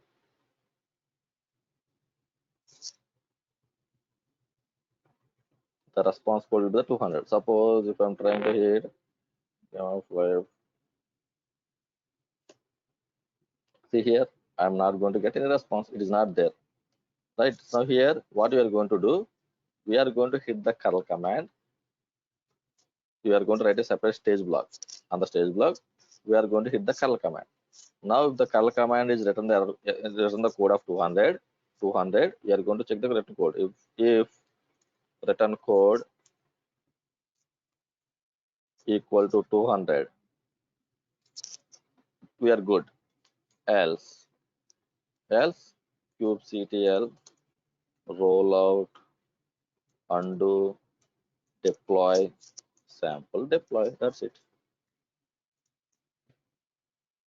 Automatically rolling back. Right. So now here we are going to place one more stage here. That stage is nothing but we are going to hit the URL, application URL. Then if the application URL return code is 200, then we are good, means successful. If the return code is not 200, then we are going to roll out into the previous state. One stage we are going to place it. Try it from your end, guys. If you are facing an issue, let me know. Right. So you'll be seeing some kind of things. Yep. Then you'll come to know how to do it. Right. This is about our project, guys. This is how we are going to handle the Kubernets, the CI/CD process on the Kubernets. Right. So the pipeline and other stuff. Any doubts? Why I have shown you all the errors means you will be get familiar, because if I done my end, if I show you something like this, then you'll be thinking like, okay, that's it, right? So yes, I want to show you like the issues so that you will be get to know like, oh, this is the reason. So for the reason I need to resolve something like this. Okay. Any doubts? Let me know. Okay. Before going to the doubts, ఏమైనా అర్థమైందా? Able to understand or not? Yes, Shankar, it's fine. It's good, right? Yeah. Thanks, Teja. Yeah, guys. So that's what again, right, guys? I think మన course start చేసినప్పుడు మీలో ఉన్న జోష్ now I'm not going to see. Even from the Chris side also. Chris also nowadays is not showing that much of interest. కాదు అంటే నేను ఈ practice చేయలేదు. ఒక లాస్ట్ 1 వీక్ నుంచి కొంచెం బిజీగా ఉన్నాను. Okay that's why. అందుకని నేను మీరు Kubernetes లో అడిగినప్పుడు కూడా నేను ఏమి ఆన్సర్ చేయలేకపోతున్నాను. So because I haven't had a look. Okay fine but as Kubernetes is very very important for us guys. ఎందుకంటే ఇప్పుడు మార్కెట్ లో Kubernetes is the trend actually. దీని మీద మనం ఎంత గ్రిప్ సంపాదించుకుంటే మనకి అంటే ప్యాకేజ్ సింపుల్ మనకి అంత గుడ్ ప్యాకేజ్ వస్తాయి యాక్చువల్ గా.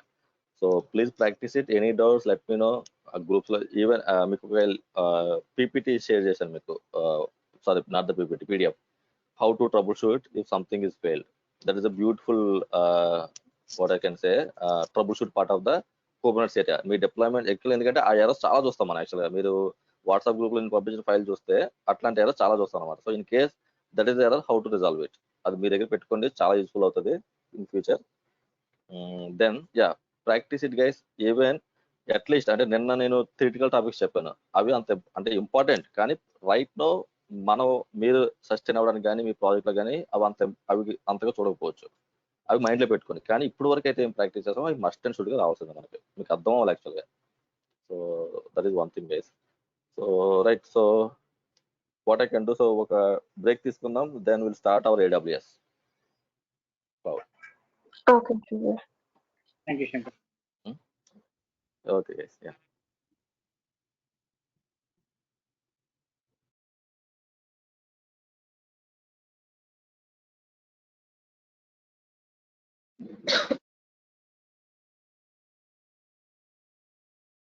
This Right. So as of conference now, will we have now to be recorded.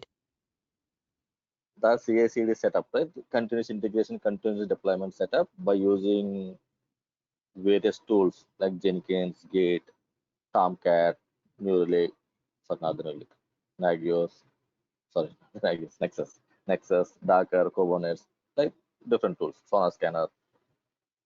Like for that, what we have used is for any tool if I want to work, for that I require a server machines. Like it can be a virtual machine, it can be a physical machine, it can be Docker. Right. If I want to use the Docker again, the Docker required a host machine. A server is required. On top of the host machine, we are going to install the Docker. Right. So means infrastructure is required for us actually. Right.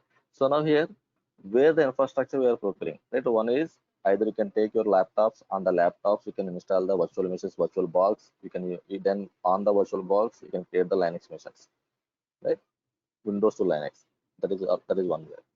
Then the second way is easiest way, right? For that you require some good configuration of the laptop and good amount of RAM memory and good amount of hard disk space if you want to split the virtual machine in your laptop or in the virtual box. Right there you can use, or the other alternative what we have used is cloud. Right? The cloud is providing 1 year of free account. On the free account you can create a number of missions, you can utilize the services up to 750 hours. Beyond the 750 they are going to charge it. That story we know. Right. So now here the trend, the world is moving their infrastructure from their on-premise to cloud. Why? Very simple, right?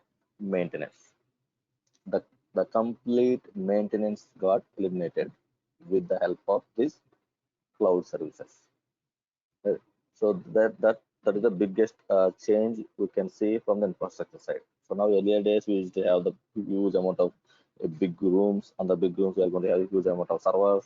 Now we will be having a team, operations team, or the admin stream, infrastructure admin stream. Their job is to always make sure the systems are up and running always with high availability, with the scalability.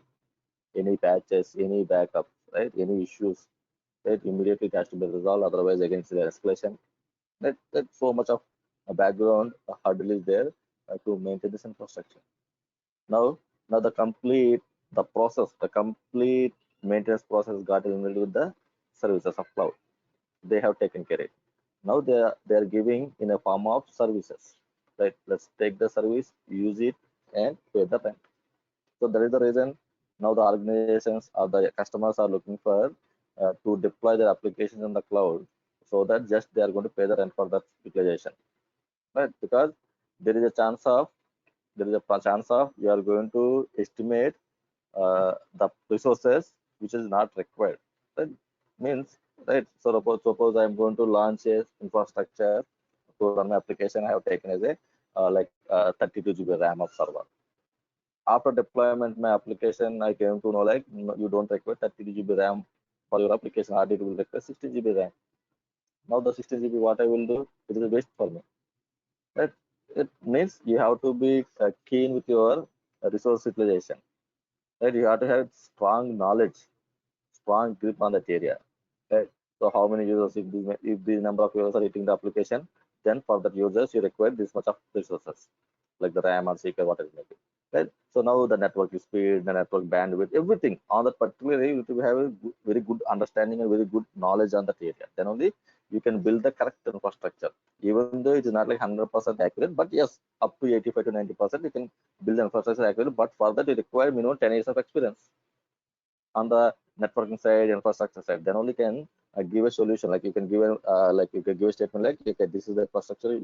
If you take this kind of infra, this is going to support this many users, or this is going to support this much of performance, like that, right? So then, if my estimation is wrong, right? If I did some low configuration, and it is an escalation for me.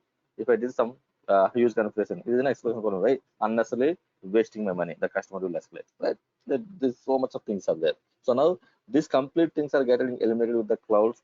Now the cloud are giving us services. Like what kind of services they are providing? They are providing different services called software as service, platform as service, infrastructure as service. Right. So now here,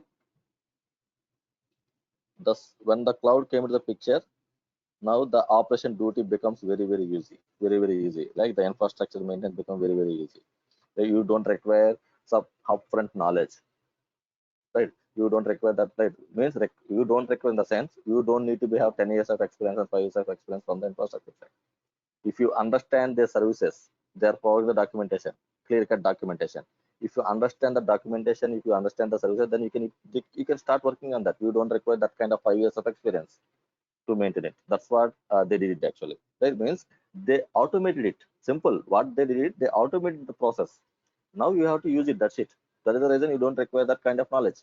Right? So now here, the guys, the AWS folks are giving our services like software as service, platform as service, infrastructure as service. Now who are the cloud providers? Like you have AWS, we have Azure, we have Google, we have Oracle, right? We have IBM. Like everyone came to the cloud area. Right? Out of all, these two are fighting one each other, AWS and Azure, to get the market. Right? So AWS is the one who started the cloud than this guy. So that is the reason he has the huge amount of share in the market. Now the Azure is giving tight competition to the AWS. Now, right? So because they are giving more user-friendly features with lesser price. But anyway, AWS is not going to lose something like that. They are going to come with some other upload also. Right? So if I take it globally, now the AWS is having a huge amount of share. Huge amount means 60 to 70% they are occupying it. Now the Azure is giving such a tight competition. Like now projects are like people are looking for the Azure thing because Azure is giving such a user-friendly features and the lower price right now. Right now the current situation is. Right? But every cloud are providing the same software service, platform as service, and infrastructure service. So as a DevOps guy, we are going to focus on the infrastructure because your CI/CD, your automations, your test suite, whatever you want to execute, whatever you want to automate it, for that you require the infra. The infra we are going to take it from the infrastructure as a service. It can be a load balancer, it can be auto scaling, it can be EC2 services, it can be S3 buckets, right? It can be a storage, right? It can be database, anything we are going to go with the infra as a service. Right. So any cloud you are going to use IaaS service for the DevOps folks. For the developers, right, for the other folks, they can go with the platforms. They are going to build applications. They are going to deploy the applications on the web services right away. Right. So the services are available in the PS and software as a service means ready-made softwares are going to be available. Right. So now what kind of clouds they are providing actually? Okay, these are the services they are providing for us.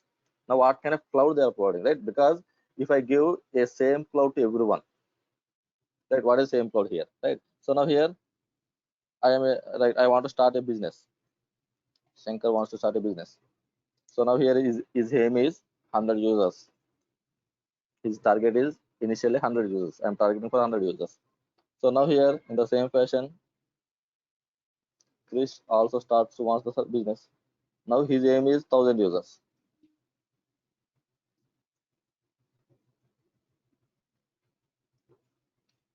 Right. So now here Rajesh wants to start the business. Now his aim is 10,000 users.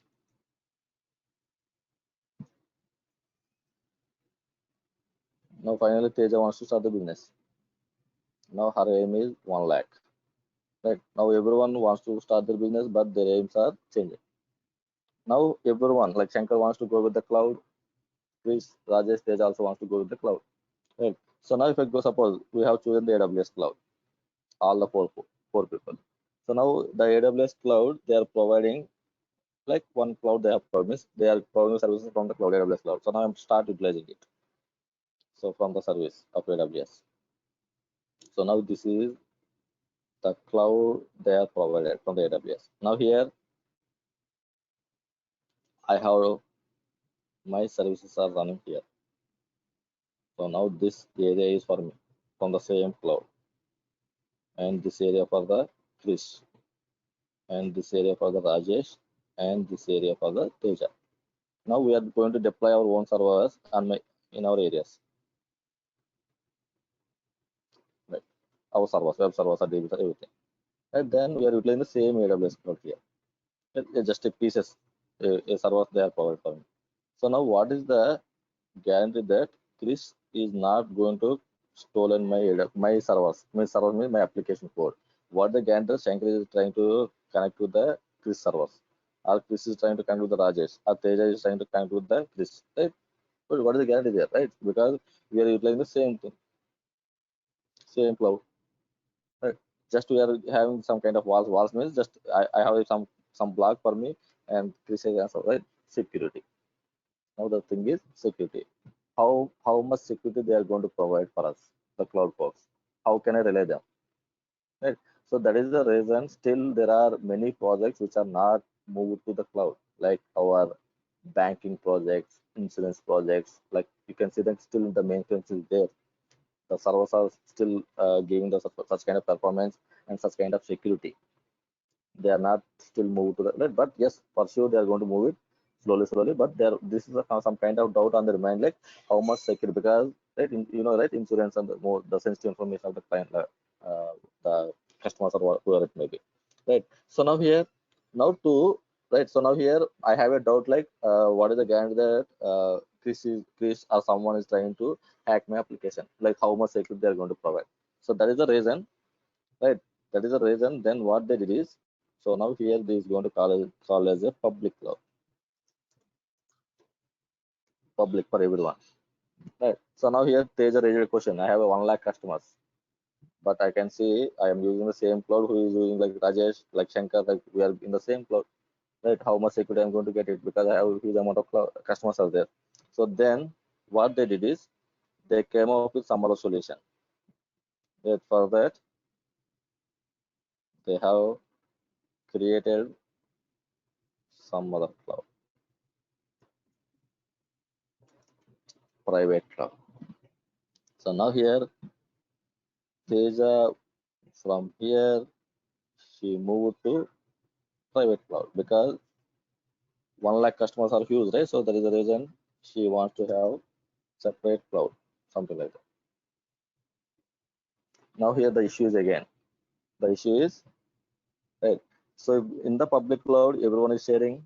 So now the price is lower. My monthly maintenance is somewhat bearable, actually bearable for me. Shankar is very happy because limited users, 100 users. I am very much happy that I am paying the rent like the rent is also very less for me. But when it comes to Teja, here the rent is less, but the security is the problem. So now here the Teja moved the price. Now here, earlier if she is going to pay like $100 as an example, guys. So now it become $500. Now again that is a problem. Right, okay, fine. Now I got the security because I have my own cloud, my own dedicated cloud for me. So whatever the resources I am running here, like my servers or everything, so those are very secure. No one can access it for sure because my own cloud. I got my own cloud. So now here, now the problem is maintenance charge. $500, 100 to 500 means is a huge difference. Then, right. So now here, if everyone goes with the public cloud, then problem with the security. If everyone goes with the private cloud, then problem with the price. Now to handle the situation, they came up with one more service. One more cloud. That is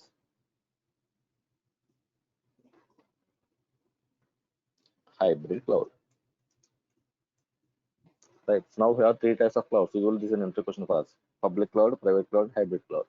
So now here, what they are going to do it here is the hybrid cloud is nothing but it's a combination of our public and the private. Hybrid means public and private clouds. Right. So why should I take it both? Right. So if we are going to talk about the application, right, basically what we are going to do, we are going to deploy our application. That's it. Instead of deploying on the physical servers, we are deploying on the cloud servers. That's it. So now on the cloud, they are providing different clouds, public, private, something like that, hybrid. So now in the hybrid network, public and private. So now here, why should I go with the public? Why should I go with the private? Or when I should go with the public, or when should I go with the private? Right. So now if I'm going to talk about the applications will be like 2 layers applications or 3-layer applications, 3 or 2. Right. So now here 3 layer 2 are nothing but 3 layers. If I'm going to talk about the 3 layers, you will be having a web servers, you will be having a app servers, you will be having a DB servers. If I'm going 2 layers, it is like web and DB like that. Web or app server DB. Right. So usually you're going to see the 3-layer architecture actually. Web app, right? Web means front end. App means our business logics. Yesterday I have shown it, my application, app server, and the DB for the database. So now this front end server should not require the restrictions. That is for the people only. Right? Right? Anyone can connect my application, anyone can access my application. Means it should be running on the public open cloud so that anyone can connect. But the backend, my app servers and DB servers should be restricted because there here my business logics are running, here my data is going to store. Those should be in the restricted mode. But my application front end can be anywhere because people are trying to access it. So then for that reason, usually this is the layers, this is the architecture you are going to use. Suppose 2-layer web front end, anyone can access, DB sensitive, secure. And so that is the reason they have came up with the concept called hybrid cloud. So now here what you can do, you can launch your front end servers, all the web servers in the public cloud, web servers. Then in the private cloud, we can have our backend servers like app servers and the DB servers. App plus DB. Now what will happen with this concept? My monthly rent become $250. It is fine for me, absolutely fine for me. I have the security and I have the some reasonable price. So that is the reason the cloud is divided into 3 parts. One is the public cloud, second one is the private cloud, and third one is the hybrid cloud. So it is for every cloud. Every cloud in the sense it's a AWS, it's a Azure, it's a Google, it's a Oracle, whatever it may be. All the clouds are following the same structure: public, private, hybrid. This is also one of the entry question for us, guys. Right. So now let's go to our AWS and try to see the services. Right. What are the services we are going to utilize in our day-to-day or in our DevOps process? Right. So now here we know how to create the account. I have shown you, right? So I'm not going to show you how to create an account on the AWS. Right. So now here we can have once you connect to the AWS account, there it is going to have the concept of regions and zones. Every cloud is in the concept of regions and zones, nothing but their data centers, the cloud folks are placed the data centers in the regions and zones, so that the person who is trying to request for the resources from the AWS, they can have the resources into the near place. Suppose Shankar wants to access or Shankar wants to have a AWS instance. So for that, he don't require to take the instance from the data center of US region. It is very long for me, right? So the data center of the US, right? But it's not like you should not take. You can take it, but the thing is latency. You are going to see the latency. If I take the data server from the US region, then a latency you are going to see, right? The request and response traveling time somewhat huge. So that what I can do, I can take that server from the nearest data center. What is the nearest data center for me? Here, the regions. So that is the reason they are going to provide the regions to us, so that before taking the resources, before taking the resources, let's go and look at what is the nearest region for you, so that you can avoid this such kind of latency issues. Right. So there if I go in the region side, if I can see Mumbai, right? So this is the nearest for us. I can choose this. Right. So likewise, they are going to place their data centers in different regions, so that the customers can avail their resources to the nearest data centers. So now here, then the data centers, right? So now here, whatever the region I have chosen, they are not going to place the data center in a single location, right? Otherwise, what will happen? You are not the disaster recoveries, right? Any issues are happening like earthquakes or tsunamis or whatever it may be, right? If the particular area is hit by earthquakes or tsunami, then you are going to lose your data, right? So now here, to maintain the high availability stuff, they are going to place the data centers on the particular region into different zones, so that if some area is affected, the other area can be work for you, the other area can be available for you, right? So like that. So what they did is, in the regions, then they have came up with the concept called uh, zones. So now here, if I go to my AC2 dashboard, if I scroll down here, you can see the availability zones. Right. So here South 1A, South 1B, South 1C. There are 3 zones are created under a particular Asia Pacific region. Right. So to maintain the high availability stuff. Right. So likewise for every region, you will be having the zones. Right. So now this list you are going to see, it is going to grow up. Like earlier for 10, now it's become 15. In future, they are going to play the data center in some other regions. Then you are going to see the other regions also in this list. As of now, this is the list provided by the AWS. Like in our Azure in Google also, you are going to see some other list like this, regions and zones. Right. So now here, once you connected, once you are accessed, means once you are created an account on the AWS cloud, then the first thing will be you have to go to the region. So which region you are going to utilize, so that you are going to launch your resources. So now here I have taken the Mumbai region. Right. So now then once after you switch to the Mumbai region, then understanding the services. Like as I told you, there are different services are available in our AWS cloud, nothing but the infrastructure as a service, IaaS, software as a service, platform as a service. So all the services information you can find under the services tab. Right, you can see compute section, blockchain, analytics, business applications. Likewise, you can see all the services here. Right. So now all the like SaaS, IaaS, PaaS, everything. So now from that we are going to pick the infrastructure as a service. Now in the first part of the infrastructure as a service, we are going to pick the compute one, nothing but the EC2. Under the compute, we are going to take the EC2 service. Right. So let's see the EC2 service section right now. So now here I'm going to click on the EC2. I'm on the Mumbai region.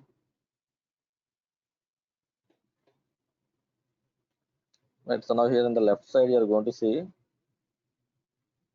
different options on the EC2 dashboard. Right. So now here the thing is, the EC2 means Elastic Cloud Compute. E for Elastic, C for Cloud, C for Compute. EC2.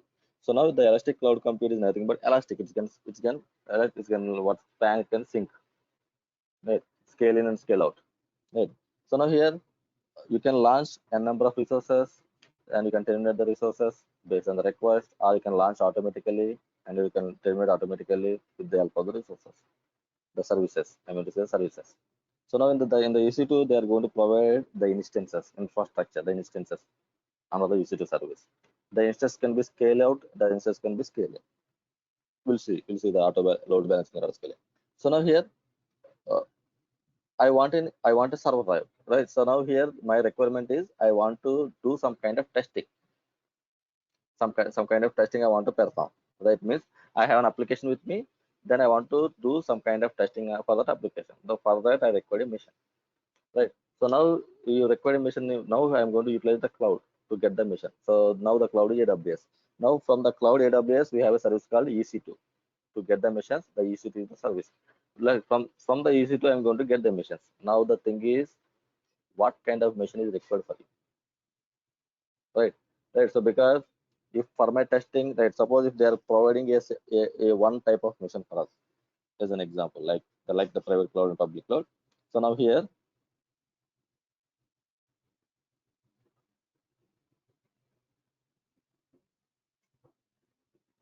Right. So now here again the same story. Right. So here Shankar wants to have a mission for the testing.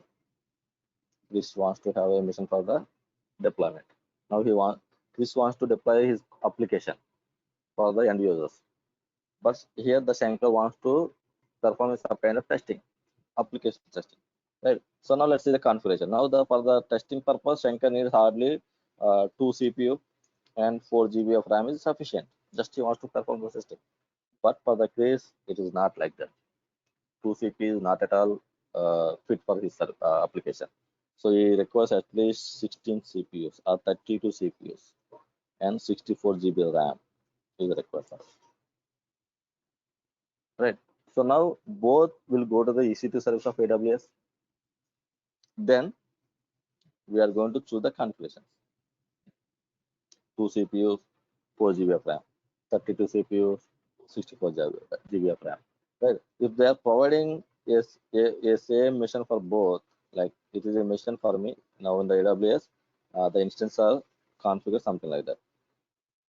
The minimum configuration is 32 CPU and 16 CPU and 32 GB RAM. Suppose this is the one mission they are going to provide. So now here, if the Shankar wants to have a mission means he is going to take a mission with the 16 CPU and 32 GB RAM because this is the mission they are providing. For the Chris, he required 2 servers because his configuration is 32 means 16 CPU is not sufficient. He requires 2 servers to meet his requirement. 2 servers he has to be taken. For the Shankar, 1 server is required, but that is also very huge for me. Very huge. I don't want this configuration. I require only 4 CPU, 2 CPU. Means if I take it this one means I need to pay some amount, right? The rent will be high for me. My requirement is very less, but I am going to pay the rent very huge.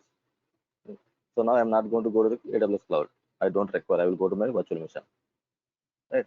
Now Chris will go because Chris requirement is 32 means he can take it too. Right. So now here all the people are not satisfying here. All the people means all the customers are not satisfied. If I'm going to provide a such kind of default configuration, there they have classified it. They have categorized it. Systems are right. So now here, okay, fine. So now what I can do here is instead of taking a default configuration, so let me take something like that. Take a server. So now the server you can send the input like what is required. I require 2 CPU, 4 GB RAM. Now this is the requirement I'm going to pass to the cloud, and then they are going to create a mission for me with this one requirement. Customization is available from the default to custom. Now I am very much happy. Who is happy here? This guy is happy. So now the second problem. The other problem is right. So now here this right now right different servers are there. Like you have memory-based systems, right? So now here, suppose if I'm going to take a banking application. Now the banking application is required some good amount of computation, right? The computation because lakhs of transactions are going to happen, debits or credits are happening, so huge amount of transactions when you are trying to run your application. On the application there are a huge amount of transactions are coming and huge amount of transactions are going out. You need to do some huge amount of computation, right? So there if you take a normal like our laptop, those guys are not going to sufficient, they are not going to run something like that, right? So like our mobiles will be having 845 865 chips, right? It will be run faster. 865 is the latest, the CPU. It will be run faster, right? If I go the lower, then it will run some lower, right? So likewise here also in the server side. So now here the categorization, right? So now here for the Shankar, right? The Shankar testing does not require that much of huge computations. Just he required to run the job process. Now the process can be take 5 minutes also fine for me. I want to see the results. But for the case, he is a bank, is running a banking application. Your customer should not wait for 5 seconds to see the response. Now, as a customer, I am logging to the Chris banking application. I want to see my balance. If I click on the balance after 10 seconds or 50 seconds, if I see the output means I'm not going to go and use the application. Right. So it will be something like that. When the moment I send a request, the moment I receive the response, the current trend is something like that. There we both, like again, the Shankar and Chris are not going to use the both type of servers, right? So now the categorization required, right? So now here the requirements are going to change, right? So now my requirement is suppose I want to use I require a server. The server job is to send only the emails, right? So now I want to send the customers, right? So when the customers are done the purchase, I want to send a email to the people, my business improvement. Right. Now to sending an email, you don't require that kind of huge configurations. That is a very, very light machine is required. Right. So there again, right? So now here taking the server is one thing, and the server, the work on the server, what kind of work you want to perform. If you want to run a kind of huge amount of transaction like banking or insurance, there you require some kind of huge configuration, like good amount of computation is required, or the memory is required. Suppose I want to build the gamings, right? I want to create a gaming application. There your this kind of servers are not sufficient. Huge competition servers are not sufficient. Not means graphics are required. More amount of graphics you are going to utilize. So here this is a super fast computer. The computation is going to good, but here there is no graphics. Right. So again you require the graphics support servers. Right. So because I want to create a gaming application. Right now, these servers are going to categorize based on the requirements. Otherwise, what will happen? This guy also going to pay the same amount of amount. This guy also paying that much of amount, but now he's going to not happy because his job, his requirement is not something like that. But you are providing such kind of huge configuration stuff for them. Right? So there the instances are categorized. The instance family came into the picture. Now the instance family is nothing but you are going to have different types of missions, different types of servers on the AWS or on the cloud. Based on the requirement, you can go take that kind of family, that kind of server based on the requirement, so that you can have the you can satisfy your requirement, and also the rent, the payment also will be satisfied for you, right? So instance family are going to see, right? So now let's see the instance, what kind of instance families are there.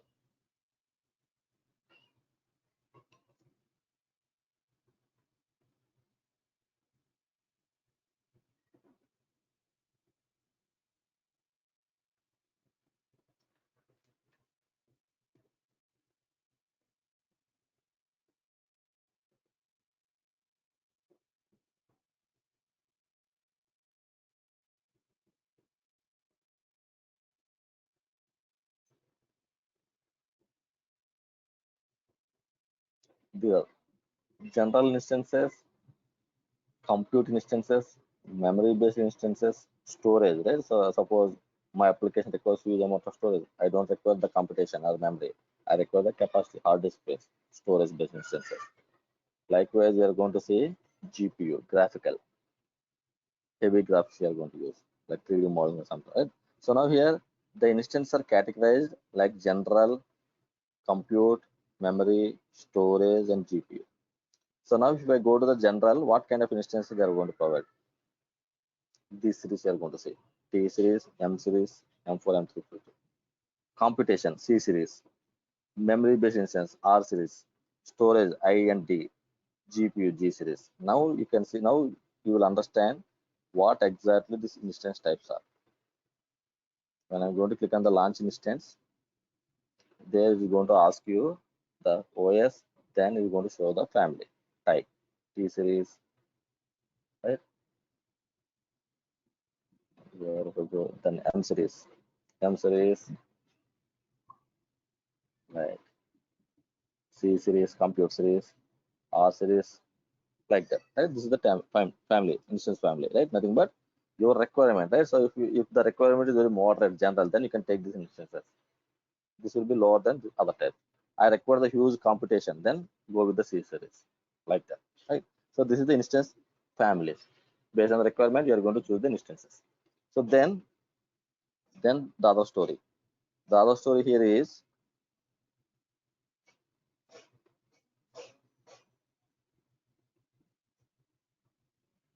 pricing, right? So usually, like, it's a business, right? The cloud nothing. They are doing a business with us actually, right? So they have to give such a future so that we'll be attracted to them, right? So now, right, so here, uh, my requirement is I need a server for 1 hour, right? I need a server for 1 hour. But Chris wants to deploy the application, wants to have the application on the cloud. Means he required more than, like, at least 1 year. He wants to see he is starting a business. Now he wants to run the business. Now he wants to deploy the means he wants to deploy your application to the global. So 1 year he wants to see if everything goes fine, then he will extend. Otherwise, he will stop and he will close it. That's what that's what his plan is actually. So now here he wants to look. He is looking for 1 year, 1 year tenure. But for the Shankar is 1 hour. His job is 1 hour. Now here, now the utilization, right? So now here the per hour, suppose if I take it, the charge is $5. I am very much happy. Shankar is happy because for 1 hour he is going to use 1 hour, $5 I will pay and I will go. But for the Chris, it's a big amount, right? So 1 hour means he is going to utilize for 365 days. That there, yes, right. For the long-term contract for the people, they have to do some kind of deductions, like so that those guys will be happy. They can extend their business. If they are paying the same amount like Shankar is paying, means they will not be happy. So there, the pricing came into the picture. So now here, from the pricing side, you can see spot instances, on-demand instances, and the reserved instances. Right. So now here, what is the spot instance here? Right. So now the spot instance is nothing but unused. Whatever the servers are there, they are not using. Right. So those resources will go for the bidding mode. Right. Suppose this is a data center. On the data center, now there are some servers are available. Now on the servers, these servers are already occupied by the customers. So now these four are unused now. So now what they will go for the bidding. Right. So now here usually hourly charge is the, suppose, $2. As an example case, hourly charge for the servers are $2. Now these two servers are occupied with the $2 on hourly charge. But these four servers are not taken by anyone. So now they are sitting idle. So now they don't want to sit it something like that. So for that reason, what they did is they put it for the bidding. They means the AWS folks. So now here now the people will start the bidding. So now here the Shankar, right? Shankar needs 1 hour job actually. I am looking for the 1 hour task. I want to execute 1 hour. So for that I require a mission. So what I will do, I will go for the bidding. So now here because the right. So now here I will bid for $1. Right. Usually the price will be $2. Now I bid for $1. Now I got it. No one is charged more than $1. So now here this mission is allocated to me. Right. So I'm good. So my 1 hour job is done. Then I will pay the $1. Then I will leave it. I'm very much happy with this spot instances facility. Right. So now here my task. Right. So now here my task is 3 hours task. My task is 3 hours task. So now here what is happening here? So now here I will go for the bidding. $1. I got it. So after 1 hour, it will go for the bidding again. They will give me for 1 hour basis. Then after 1 hour, someone is charged for $1.5. Suppose on the same mission, someone is charged for 1.5. Then what will happen? This mission will be allocated to this guy. 5 minutes before, a notification will be sent to me that take your backup and everything. It is going to terminate. This mission is going to. Right. So then immediately I need to take the backup and everything within the 5 minutes. Otherwise, this will be gone. Right. So or once the 1 hour is done, go for the bidding again. Like suppose someone is bid for 1.5, then you can bid it for 1.7, like more than him. Now here, suppose that guy is start for 1 minutes. Again, the machine is allocated to you with 1.7. Now here for 1 hour, I will going to pay $1. The next hour I am going to pay the 1.7. Likewise, the spot instances are going to happen. Are going to allocate to the people. Like on the hourly basis, is going to bid it. So now who is going to bid it higher? That guy can take the mission. That can take the resource. Part. There is no guarantee that you are going to have always the 3 hours you are going to get it for 1 hour, $1. It is not like that. There can be a price variation. A variation you are going to say. If no one is bidding, you can continue with the $1. Or say, if someone is trying to bid, then yes, you have to be taken care of this part. Otherwise, you are going to lose your mission.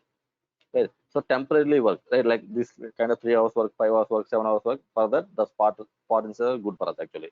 You will get some lower price than the normal. Right. But like you are going to work for hour days, like 1 day, 2 days, 3 days. I want to work it. Then this is not the suitable one, right? Because there is a chance of someone can take it the emissions with the higher bidding. Then you have to go for the the higher bidding. So then on demand. So on demand are nothing but the price, whatever the price is there, like $2, like this. Right? So you will be having a dedicated server for you that will be charged for the $2. Right? The site price. Right. So now this is good for when you are having the work of 1 day, 2 days, something like that. Now the thing is I want to run for 1 year. Run for 1 year, then $2 means it's some kind of huge amount for me. Then reserved instances. They will give some kind of benefits with the result. So now on the reserved instances, you can reserve the instance for some period of time. Right. So now the period of time can be the max time you can reserve for 1 year or the 3 years. Right. So you can reserve the instance for like 1 year, or you want to go with max means 3 years, not beyond that. Not beyond that. Again, you have to renewal it 1 year or 3 years. So now here in the 1 year, 3 year span, you can go with the payment like you don't require to pay upfront, or you can pay partial, or you can pay full upfront. Based on the payments mode, they are going to give us the benefits, some kind of benefit than the on-demand instances. Right. Likewise, we are going to have the pricing on the instances. Like this is also an intro question for us guys. Spot instances, on-demand instances, then what we call reserved instances. Right. Yes. Right. So 1 second, guys. I will be back.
Okay.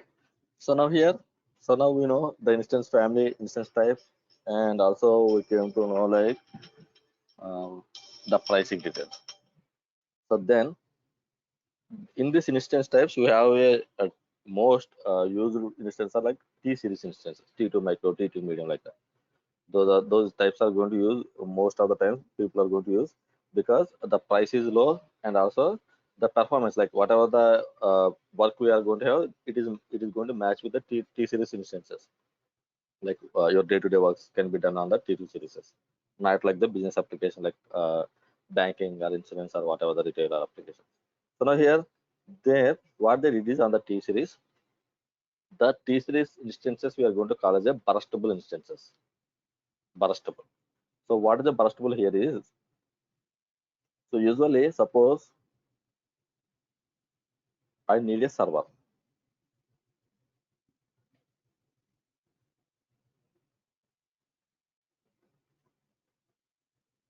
I need a server. So now here my assumption is uh, users can be hit on my application 100 users. So now what I did is for the to maintain 100 users, T series are more than enough. Like it can to maintain huge amount also. But yes, I'm going to take T2 medium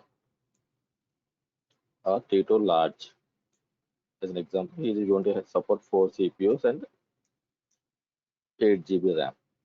This is good enough for me to handle the 100 users. Right. So now here, right now the time is 1 o'clock. So if I take from the morning 9, so now here 9 a.m., 10 a.m., 11 a.m., 12 p.m., 1 p.m., 2 p.m., 3 p.m., 4 p.m., 5 p.m., 6 p.m. hourly. Then here on the 9 a.m., like 10 users, 50 users, nothing, nothing, nothing, nothing, nothing. And here 80 users, and here nothing. Here 100 users, here nothing, nothing. Then here 150 users, here.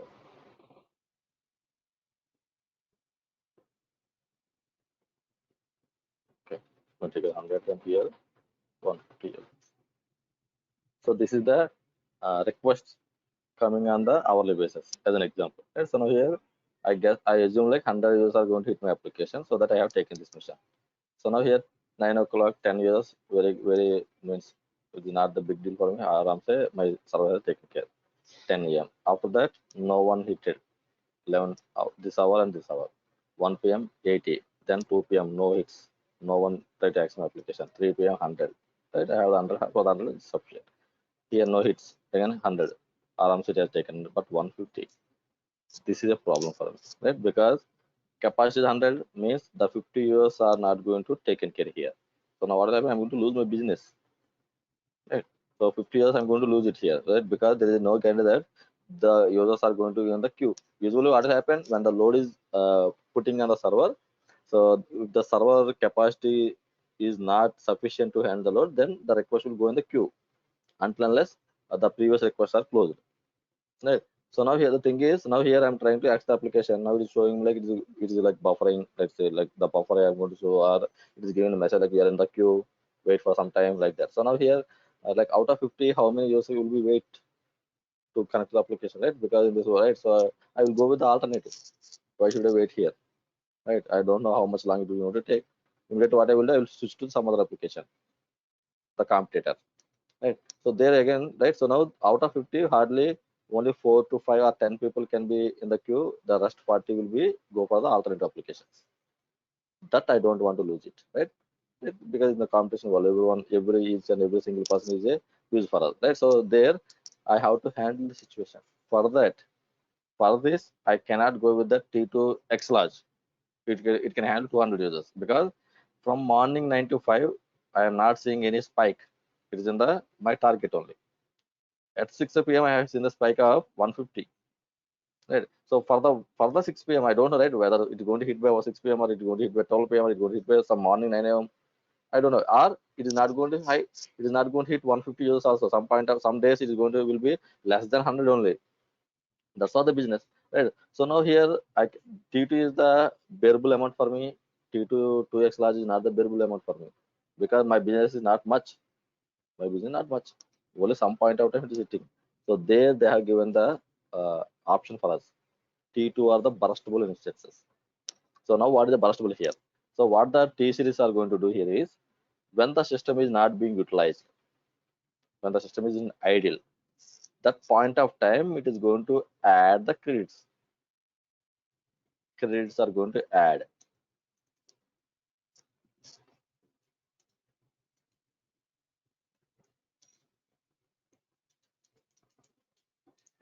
When it is idle. 1 hour, 1 credit.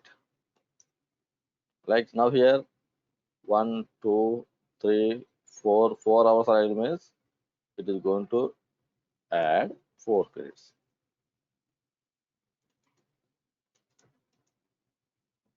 So now here 1 credit as an example, guys, 1 credit can handle 50 users as an example. And so means now here I have 4 credits are in my pocket. 4 into 50 means I can handle 200 users. 200 users apart from 100. Right. So now here what will happen? So when the moment 6 p.m. when the moment people are trying to hit my application more than 100, now the server will start utilizing the credits. So now the server will be having the 4 credits in the pocket, the server. Now here for the 50 users, it will use 1 credit. Still I can have the 3 credits. Like that T2s are burstable instance, nothing but it is going to have the credits when the systems are not being utilized for hourly basis. Hourly based credits we are going to add it. Then these credits are going to utilize when the load is increasing on the server. It is on the beyond of the server. Now it is going to burst it. So now it is going to play the credits. Now the story will be. Now this scenario, I don't need to pay any extra amount for the 50 years, but still my server is able to handle it. I am very much happy because of the credits, because of the burstable thing. Right? I don't need to high configure my server, but still the 50 years are not in the queue with the help of these credits. So now the other scenario, 7 p.m. 200, 8 p.m. 400. Suppose. Now what happened here? At 6 p.m. already one credit being used. Now still I have the 3 credits. 3 into 50, 150, right? So now here I have still 3 credits are there. 3 credits can utilize, can handle 150 users. So now 7 p.m. 200 users are hitted my application trying to access. Now 100 is default, my server can able to handle 100. Now here for the 100 I have 3 more credits are left. So now what happened? From the three credits it has utilized 2 credits to handle the 100 users. So now 1 credit will be left here at the point of 7 p.m. only 1 credit will be left. Now here when the moment 8 p.m. 400 users are trying to hit. Now 100 is the gun out of 400. If I remove the 100, now 300 users has to be handled. But I have only 1 credit. The 1 credit means 50 users. Now here from the 300, 50 can be handled by your server with the help of credits. Now what about the 250 users? Right? You are going to lose the 250 users. It's a big amount. Right? It should not be something like that. So then they are going to provide an option for us. Right? Even though your credits are gone, still you want to have the high configuration, high utilization, then it can continue with that high utilization. The burstable can be continued with even though you like your credits are gone, your credits are utilized, right? So now the burstable can be completed for the to handle the 250 users. Now what will happen? Usually you are going to pay the rent for the 100 users, like suppose $20. Then you are going to receive $2 more for the extra utilization. Absolutely fine for me. I am not having any issues, right? So only for the 250 users or the 100 users, whatever the users to handle the users, whatever the resources are consumed by the server, for the resources they are going to ask the rent, pay the rent for us. The rent I'm going to the details I'm going to get in the bill, like this particular time this service are utilized beyond your resource utilization. So for the resource, this is the price. I'm absolutely fine. That's what the burstable instances and the AWS and nothing but the T series. Even though your credits are gone, your credits are utilized, still it can continue with that. But for that, you need to pay the rent. But here, you don't need to pay the rent because you have the free. Now the other scenario here is. So now this is today task, like on 6th, right? Suppose I'm not that this is the today's it's on my application. Load, I can say load today, load on my application, right? So with the load I got the 4 credits. From the 4 credits I have utilized 1 credit, means still I have 3 credits in my pocket. I have 3 credits. Now 6th is gone. After that I did not get any like my application means my server start, my business times are 9 to 6 again tomorrow. So tomorrow I'm going to start my business in the 9 a.m. right? So here by that time previous day you have the 3 credits in the pocket. When comes to tomorrow, this is not going to carry forward. The credits are not going to carry forward. This should be used on the same day, 24 hours. It is going to maintain by 24 hours only, not the beyond. So in the before the like in the 24 hours span, if you utilize it. Otherwise it will be expired. Next day again fresh. Like that, the credits are going to add it and the credits are going to expire within the 24 hours. If you utilize it, that is fine. If you are not utilized, it will be expired. Again, the next day, it will be fresh for us. Like that. So like that, it is a T2 or the burstable instance we are going to call. the burstable instance can be utilized something like this, the TCDs, right guys? So now let's go to the service now. So now here I will go to the EC2 service.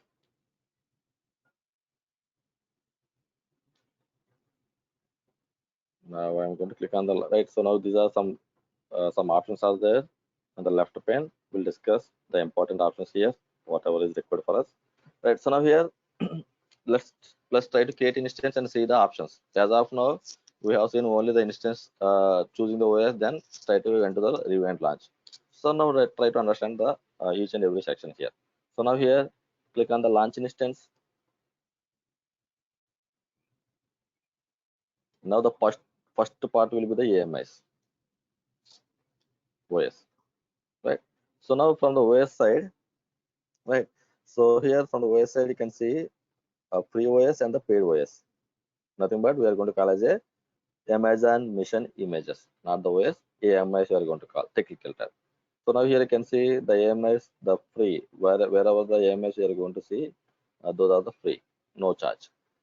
Wherever you are not going to the free tier eligible, those are the paid ones. For this they are going to charge. Right. So now here you can see here there are few things. One is root device type is EBS. Right. So EBS is nothing but elastic block storage. That at the time of in our yesterday class, we have discussed about the EBS, right? Hard disks. That's what hard disk, right? So now here we are going to see EBS. EBS are nothing but this image will be comes with the elastic block storage. But like so now here what is the advantage with the elastic block storage here is, right? If I am going to create a machine here.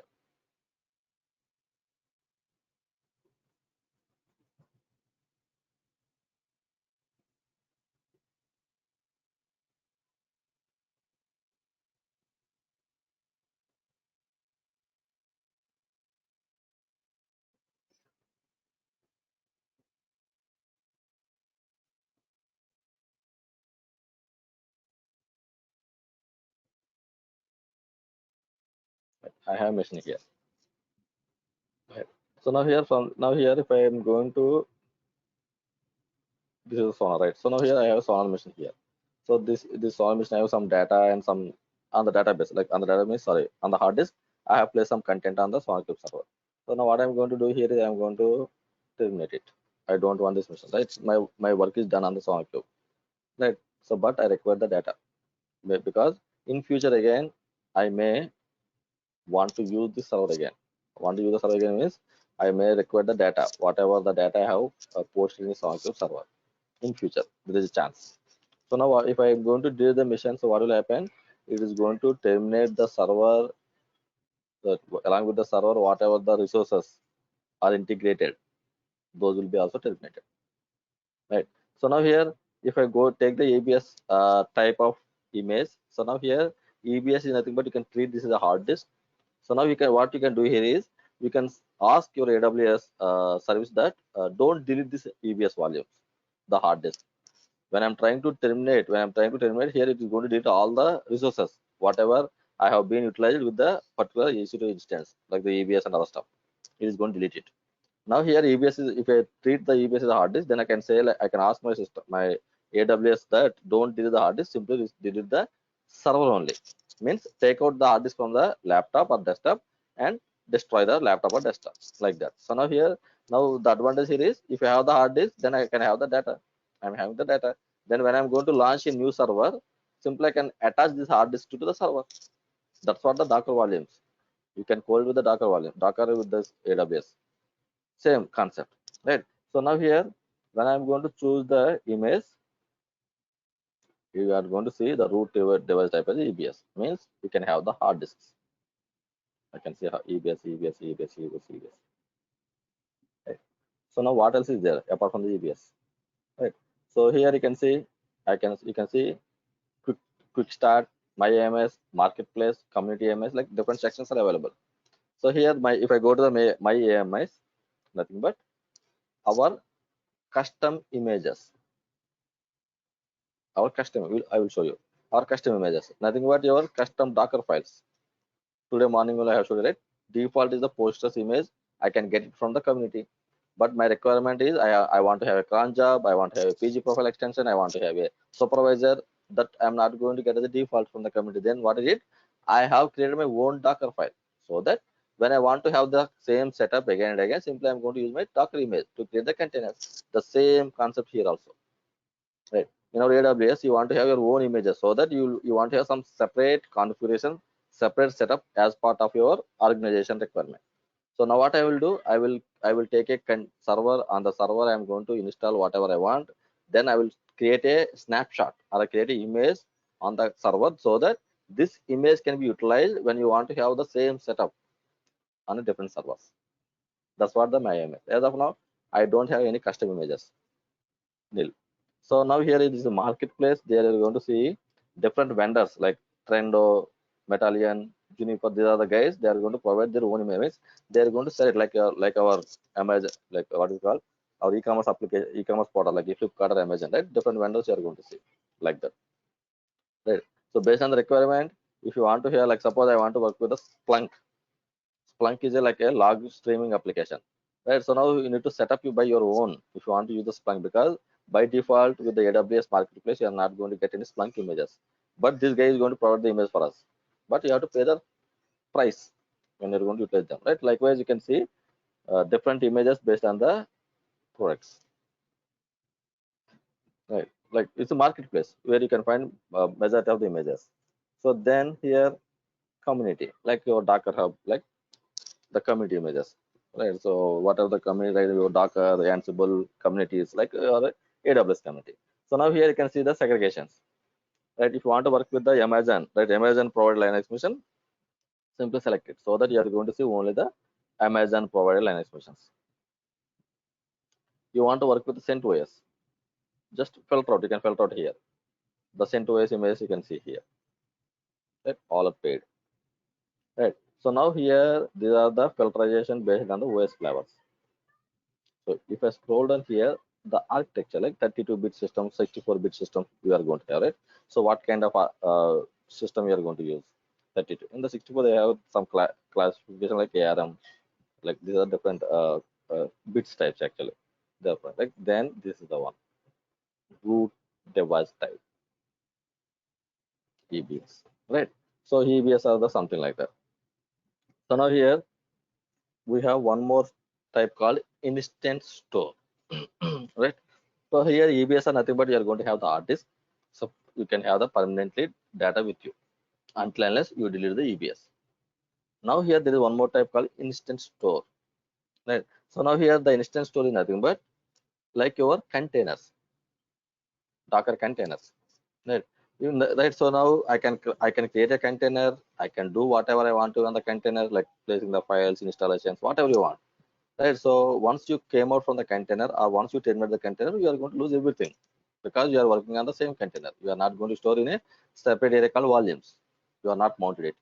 The same thing also here, right? If I mount the volumes means here EBS. Instant store means nothing, no volumes or nothing is attached to the AWS instance. So now here, if I take the instant store type of images, what will happen? Whatever the work you have done, that will be keep alive or that will be available until unless the system is up and running. Once you stop or once you terminate the server, you are not going to get it back. You are going to lose the data. That's what the instant store. Likewise, your Docker containers. The Docker containers are mounted to the volumes, the data will be safe. If you are not mounted to the volumes, the data will not be safe. The same concept here also. Instant stores are nothing but something like that. You are going to lose the data if you restart your mission. But if I select the instant store, then these are the images. Root device type instant store. System restarted, you are going to lose the data. That's what. So now this is the EBS. Most of the time you are going to use it, not the instant store. Instant store will be used when your requirement is like a hourly requirement. Right? As I said, Shankar wants to perform some kind of testing for 1 hour. For the testing, I don't require to store any data. Simply, I'm going to take my application and I'm going to take my test suite, the code. Then I'm going to trigger the suite or the code. Then it's going to run the code. The code will be executed. The test case will be executed against the code, and it will give me a report. That's it. By seeing the report, if I'm good, I will go with that. If I'm not good, then I will ask my team to work on that. That's it. For that, I don't require any kind of EBS volume instance. Simply I require the instance store. So because I don't want to store anything on the server like that. So based on the requirement, we are going to choose it. Again, the question is who is going to ask or who is going to tell you take this mission type or that mission type? Your architects. Right. So now this is the job of the architects. They are going to tell you if you want to set up a cluster, then take this kind of missions, and the mission should be the configuration should be something like that. They are going to suggest it. You are going to get the document actually.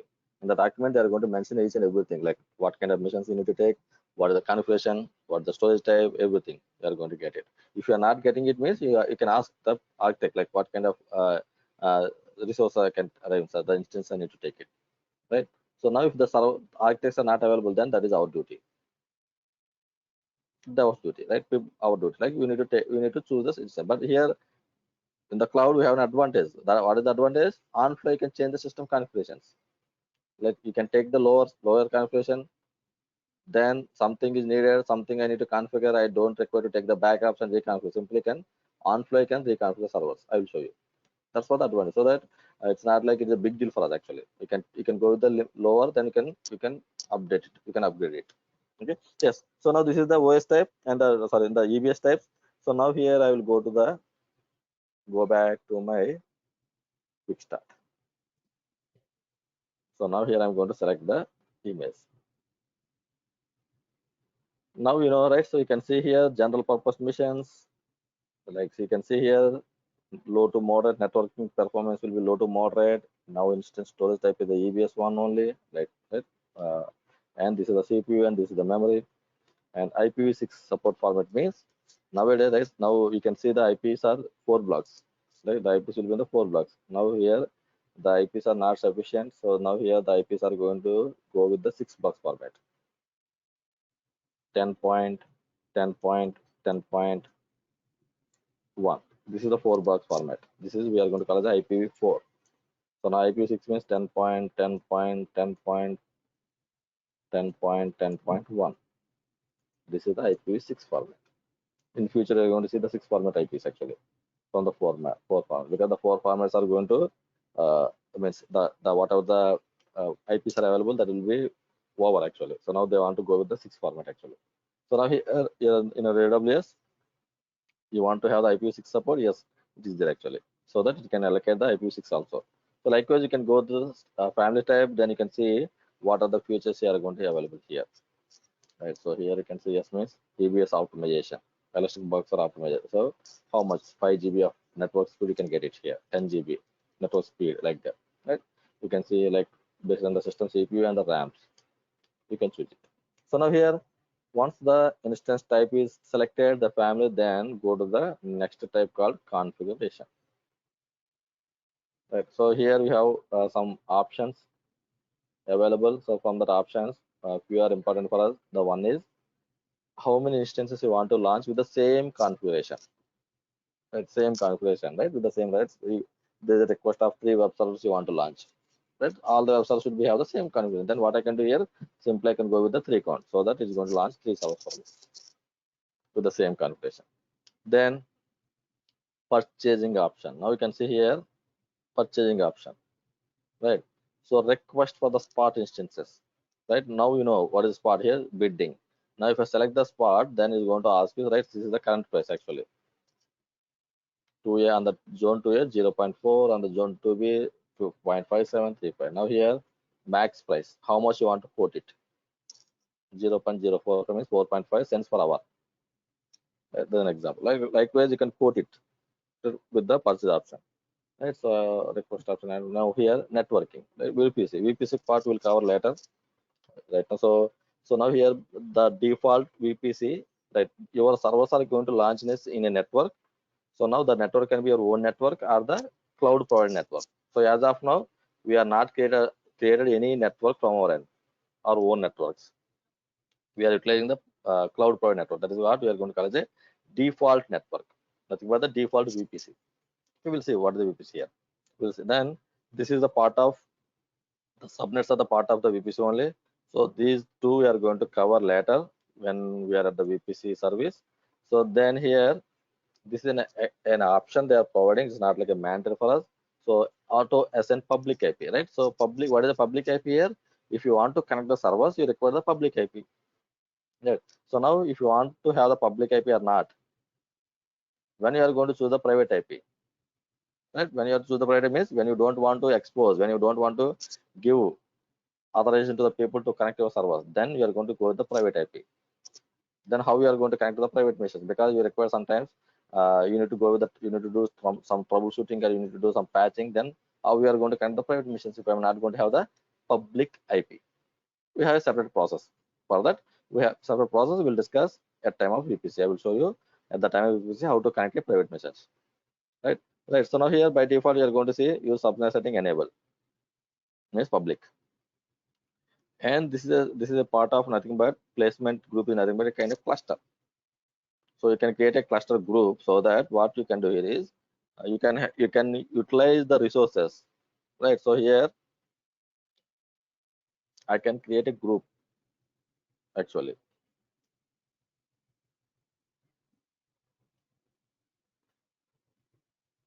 This is the cluster like your Kubernetes cluster. Then here I can have my instances in the cluster.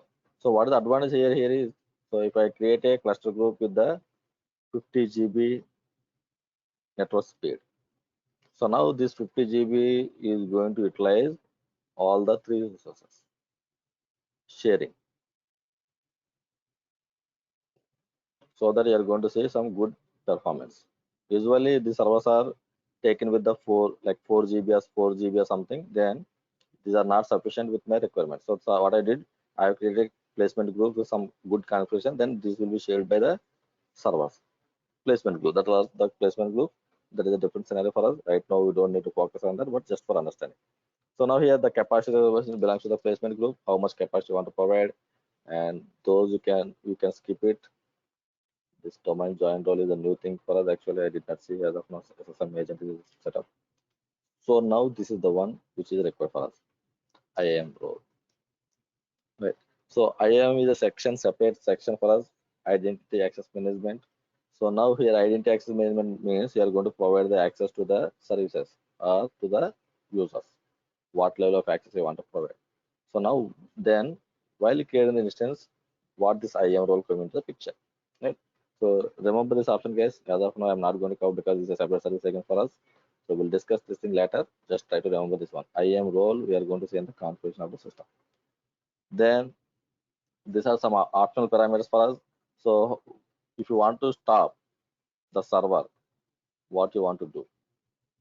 Shutdown behavior. If I stop the server, I want to terminate it. So you can select this option so that if you stop, the machine will be terminated. But usually it should be a stop, not the terminate. Right. So now we stop hibernate behavior. Right. And hibernate behavior is nothing but it's going to restart internally. Right. So the hibernate, so if you enable it, automatically it's going to hibernate in the while it's in stop state actually. It kind of a restart inside the server actually.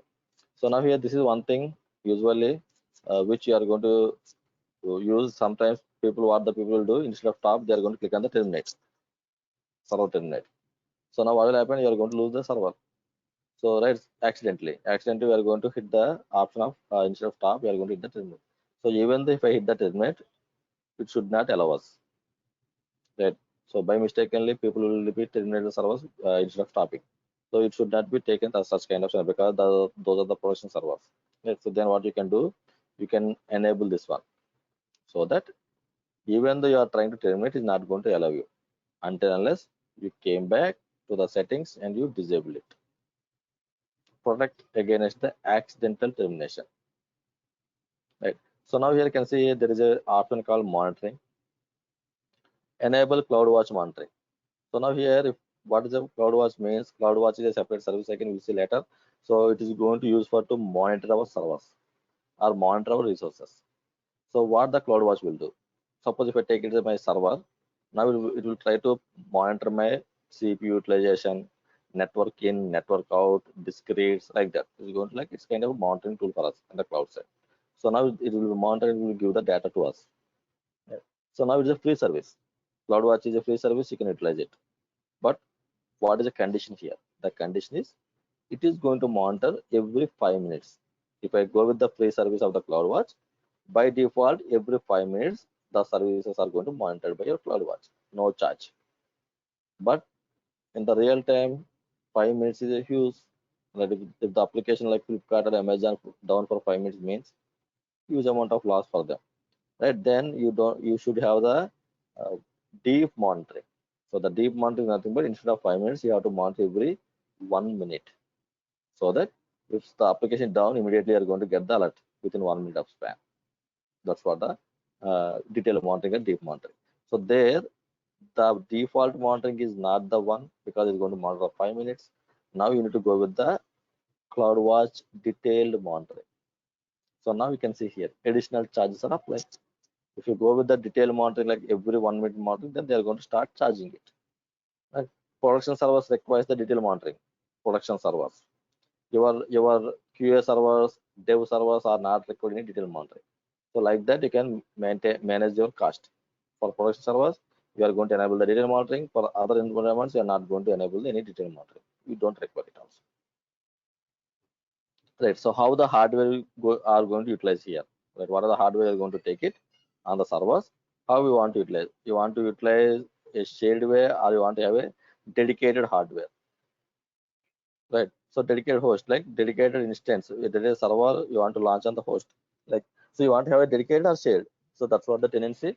So usually, for the better price management, you will go with the shared, because at the end you are going to have your own network actually. As of now, we are going to have the public VPC, but at the end, your project will be launched in the own VPC. There you can share your network. You can share the hardware. Right. So now here elastic interface. So elastic interface, I to know, right? So this is for the GPU, I think, right? So for interface for the cost efficient hardware acceleration deep learning, right? So this is for like the deep learning at GPU instances, right? We don't require that much. And credit separation, this is also new, I think. Unlimited credit separation allows the application for the burst, that as I told you, right? Burstable instances. Right. So here, and you can see the CPU instance that are the below baselines, the hourly instance price automatically cover all the users. Otherwise, all the use about the baseline is built. The burstable thing here is. Earlier it was, it is going to show us some option name will be burstable or something. Now they think they have changed the kit specification. The same thing here. Our T2 server, not the T2 T series. That if the once the CPU is bursted, then it is going to charge for the war build. So then here there are some advanced options. Out of the advanced options, this is the one we are going to use. Right. So now here, if you want to send the bootable script to the instance, right, we have seen this one also while creating the Kubernetes cluster, right? The cluster setup, what we have done is we have sent as a bootable script. So now here I want to have the Git and Apache as a default. So what I'm going to do here is hash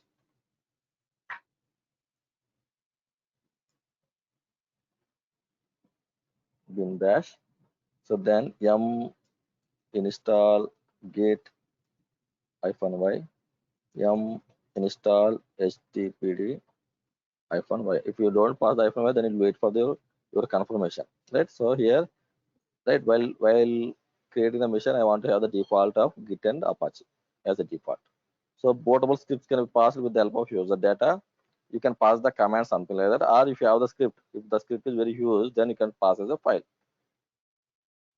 You can choose the file, right? So now here, then add the storage here. Now in the storage part, you can add your hard disk. This is the default location, the mount point of your hard disk. By default on the free tier, 8 GB is going to provide. So maximum 30 GB you can utilize on the free tier. If you're beyond the 30 GB, they are going to start charging it. Right. So now here you can see there are different types of hard disk types. General purpose, provisioned IOPS, IOPS SSD, IO1 and IO2 classifications again, the magnetic. Right. So like what is the types of the hard disk is here you can see. General purpose means IO input output per second. You can read this case. Right. So now here it is going to use 3 IOPS per the GB. For 1 GB of data, it is going to use you can have the 3 requests. You can successfully complete three requests for 1 GB of data, 3 input for output, right? So now here in this case, you can successfully complete 300 IOPS, 100 IOPS for the 3000 GB of data, right? So based on the data, how many requests can be processed on the hard disk? That's what the IOPS here. So now here, very moderate, general. I'm not going to run any kind of transactions. This is like a kind of testing I want to perform. They're very good. This is sufficient for me. I'm not going to hit like that. No, if you want some kind of good configuration, right? 400 IOPs. Right, so here is it not with the data. You can have the per second. You can pass 400 requests. So now here you can choose it. You can have the count, so that you can set up like this many requests I want to process it. Then they're going to charge it based on that. So if I go with the IoT, then 4,000 requests I can pass. If I go with the magnetic standard, you are not going to have any kind of process, right? So now here, my testing, right? So Shankar wants to perform testing. There I don't require any kind of input output for seconds. Just I want to do some kind of testing. Right? Your applications are deployed on the production. There, right? They are going to pass the transactions. They are going to have the transaction. Those transactions has to respond like that, right? There you have some kind of threshold values like this. This is the time frame the response has to respond, right? Then your application along with the hard disk also should be supported, right? Because the hard disk will be having the data. Now when you are going to send a request to on the hard disk side, it has to be respond something like that. So how, right? Then what kind of response you are looking for, right? That's what here the volume type. Good confidence requirement by default 4,000. You can increase it also, right? So now here, by default, they are going to provide the general purpose SSD on the free tail, like so that you can have 100 requests per second for the 3000 GB of data, right? So now here the throughput, like the transaction, you can see here the volume can support the specific streaming output like ST1, SC, learn more like EBS volume type, like throughput, something like that. Even like to see that one. So then here you can see here the delete and the termination, right? So now the termination, that this is what actually by default, right? When I delete my machine, automatically it is going to delete the hard disk. But this should not be happen. I want to have my hard disk so that when I want to have the data some point of time, I can get it back with this hard disk, with this EBS volume, with this EBS volume. And then what you can do, simply can disable it so that even though you terminate the mission, you can have the data. By default, it will be enabled so that along with the server, it's going to delete your hard disk also. Now you want to encrypt the data encryption, like whatever. Suppose if this hard disk is something like that, so now some other, like in our company or some other guy is trying to mount your hard disk to the server, to their server, whatever the server is going to create. So if you mounted it, then what will do it, you can access the data whatever there in the hard disk. No, you should, like, suppose the data is not like that much sensitive, then you can go with that. Now the data is very sensitive. You don't want to give such kind of access to everyone. So that then what you can do, you can choose the encryption mechanism here actually. Right. So now here you don't require to do anything. Simply you can select the encryption mechanism that by default is going to support this one. So that the data will be encrypted automatically. Right. You can have the encryption. Right. So now here by default not encrypted. Right. So now this is the options. Now if you want to have more data, more GB, 8 GB not sufficient, then you can add the volumes. So now here, if like there are two things. One is your main mount point, like you can treat this as C drive. So now if you want to expand the C drive, then simply you can change the hard disk.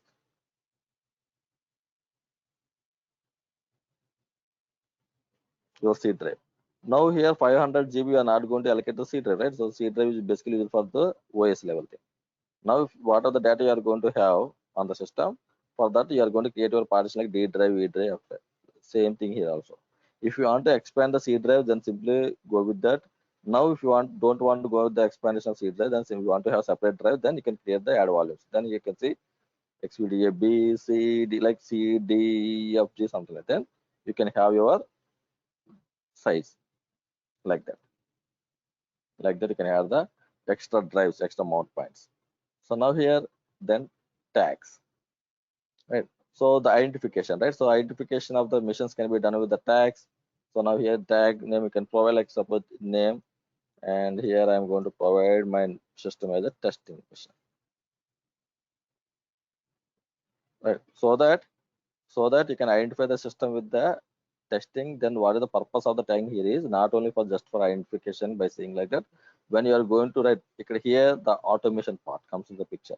So now what is the automation part here is, right, your entire infrastructure you are going to launch with the coding, not like this, not like this kind of what is called graphical phase, right? So now here, because your infrastructure has to go with the code, that's what your DevOps actually. DevOps is nothing but you are not going to go with the graphical phase. You are going to set up everything in the code base, so that the code will be taken care. The code can be your infrastructure launch, the code can be your automation, the code can be your CI/CD, whatever it may be. You are going to go with the code base. Right. So now here, when you want to work with the infrastructure on the AWS, here you are going to write the code. So now you want to access the servers. You want to get the information of servers. How you are going to get it? With the help of tags. Right? So you want to group some servers if the tags are so and so, like that. So missions can be identified with the tags. It will be more useful in the programming side than your normal users. Yeah. So then here security groups. Right. So now here in the next page, security groups are nothing but, right, what kind of ports you want to expose so that the application can be reachable to the end users. If suppose I am trying to install the Apache, by default Apache will be running with the 80 port. So now when the people are trying to access your application, your 80 port should be open to the outer world so that the people can hit your application. Otherwise, it will be blocked. Security groups, firewalls. In the Linux, in our servers, Linux servers, we are going to call the firewalls. Here, the security groups, the technical term will be. Right? It's very easy for us right now. So now here, whatever the ports you want to open, you can open from the security group side. So here, there are two things. One is create a new security group, or the second one is choose the existing security group. Right. So create a new security group by default, so that what will happen is going to create a security group with the name launch wizard, followed by the incrementation number. Right. So now here, if you don't choose any existing, by default, it will go with the create a launch new security group. The new security group name will be allocated as a launch wizard, followed by the some incrementation number. So now for this server, already I have 13 security groups are created with the launch wizard. That is the reason it is allocated 14. Now again, I am trying to create a new server with the new security group, then it will be allocated to 15. Like that, the incrementation will be happen to the security groups. So now here, by default, all the security groups are going to allow only the SSH communication. For the SSH, the port number will be the 22. Right? By default, that is the default behavior. So now here you can choose what are the security groups you want to open. Right? So now we will discuss the security groups in the section later. So as of now, I will go with the launch. Sorry, new security group. So then here, the final section is the review and launch. You can review your things so that you can modify also. You can modify also at any pace. If you want to update anything, you can update it. If you fails, if you think that it is good, you can want to go with, then click on the launch. Then this is the page, right? We have discussed this thing in our previous classes, so I don't want to spend the time on here. So you can have the new key pairs or the existing key pairs. So now I have the create key pair, sorry, existing key pair and 15. Then click on the launch instance. Right. So now you scroll down here, click on the view instances. Then you can see now a mission is going to create the tag name called testing. I have provided it. I have provided the name while creating the instance. So now here, once the instance is going to create, here in the below you are going to see tabs. Description, the properties, the complete properties of the server. You can find the instance ID, public name, DNS name, public IP, IPv6 format is support, then it will going to give the IPv6, elastic IPs. We will see elastic IPs later. Then this is the type 2 micro, and this is the private IPs, and the zone where it is created, and the security group names, AMI name, VPC name, subnet name, everything you are going to find here, the properties. Right. So now here there is one more tab called status checks. That usually you are going to see the status checks here, 2 by 2. This is also one of the interview question, guys. What is the 2 by 2 checks here? Let's see here. the statistics are nothing but here is going to check two things. One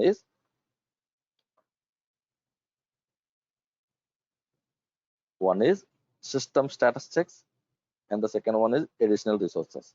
So still it is in the initialization page. Let me go to the one which is already running, master. Right. System checks and system checks and the instance statistics. Right.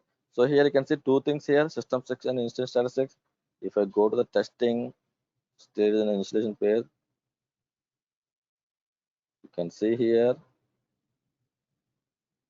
both are initializing. Means the checks are going to happen here. Right. So what exactly these are? Right. The system checks monitor the AWS system required to use this instance to ensure they are functioning properly. Right. So all the system resources, whatever the it need to be allocated, they are working properly, and it's going to check by the system status. And this is going to check the networking. Instance status means it is going to check the network configuration. This is the system functionality, and this is the network configuration. That's what the 2x2 checks are here. 2x2 checks are nothing but. So then the third one is the monitoring. As I said, by default, all the resources are monitored by your CloudWatch on a free basis. As you can see here, CPU utilization, discrete read operations, discrete operation networking, like that. These are free things actually. Right? Every 5 minutes, this is going to monitor. We'll see this create an alarm or something in our CloudWatch section. So now here, the last one is the tags, the naming. Likewise, you can see the 4 tabs for each and every instance. Right, there are 4 tabs. Then here, my system is ready. 2x2 checks are completed. My system is up and running. Now what I will do, I will go and connect to my system, copy, and I will connect it here.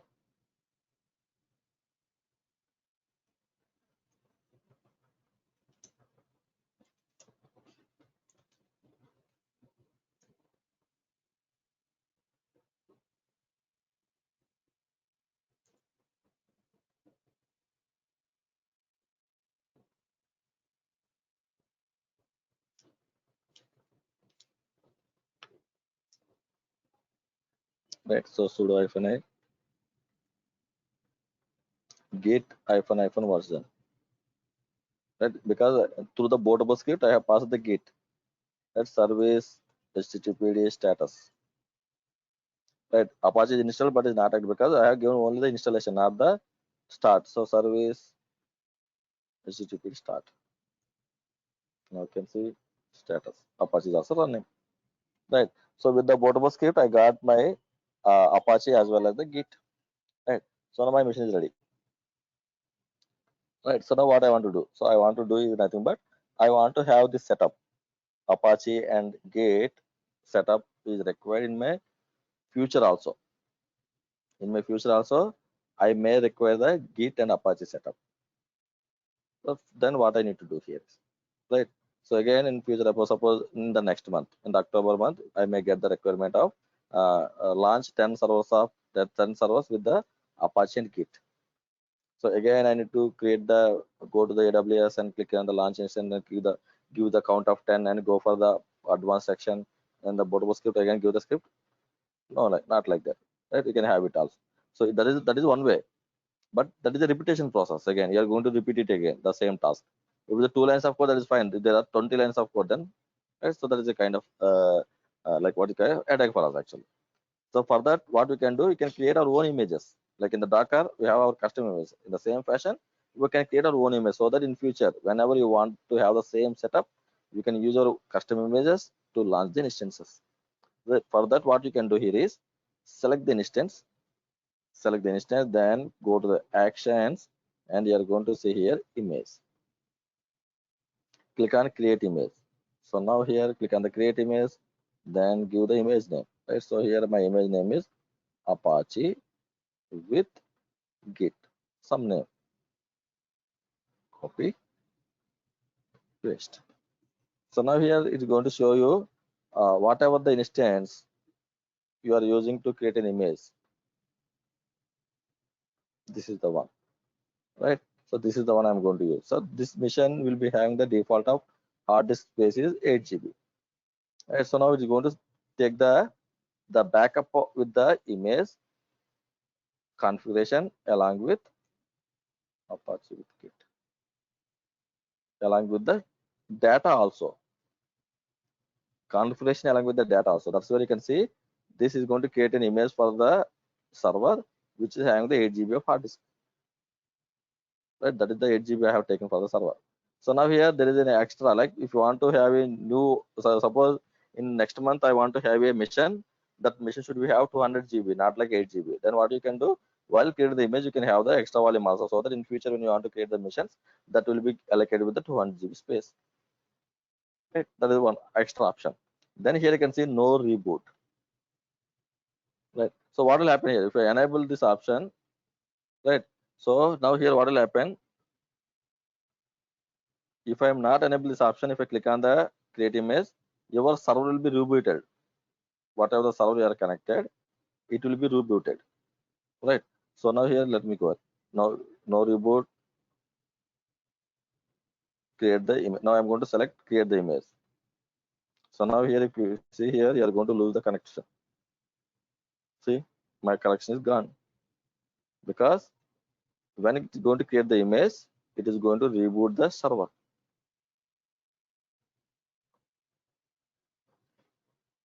So now you don't want to reboot the server,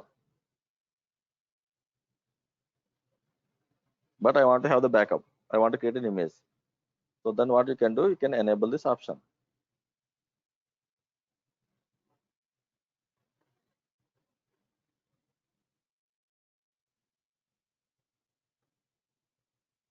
It is taking time. The reboot is taking time, right? That is the reason it is not able to connect immediately. It is taking some time to reboot. Right? I think you guys got it, right? So now, right? So when you are going to create an image, if you don't select the option, then your server, whatever the server you are going to take for the reboot, so right, it is connected now. So now here, what I can do here, same thing. Now I'm in that. I'm going to create one more image.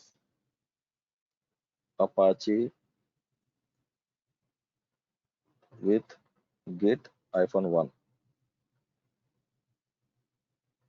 Now here I'm going to select as a no reboot, so that your system is not going to reboot it. So right, so no reboot and create the image.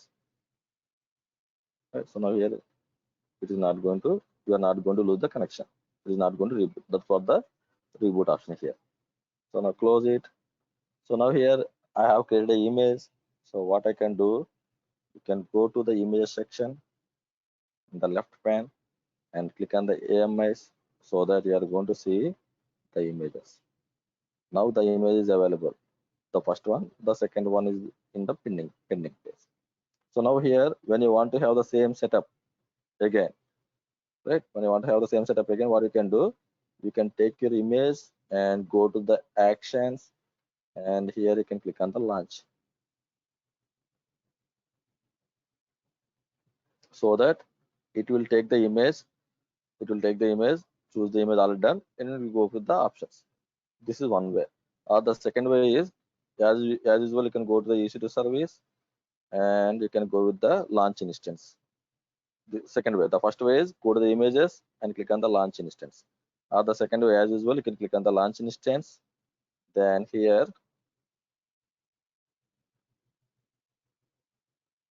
now you can choose, instead of quick start, you can choose my AMS. Click on the my AMS. There you can see this is one is available. Git one is in still pending. That is the reason that image is not visible here.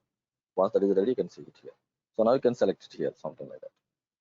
This is the second way. Either way, you can create the mission. Now here I'm going to click on the review and launch, and I'm going to choose my key, launch instance.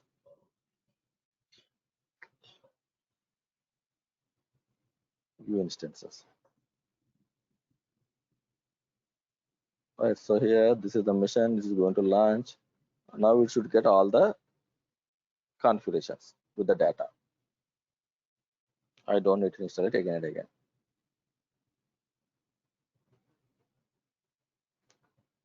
Take the one observation here. I will show you what is the observation.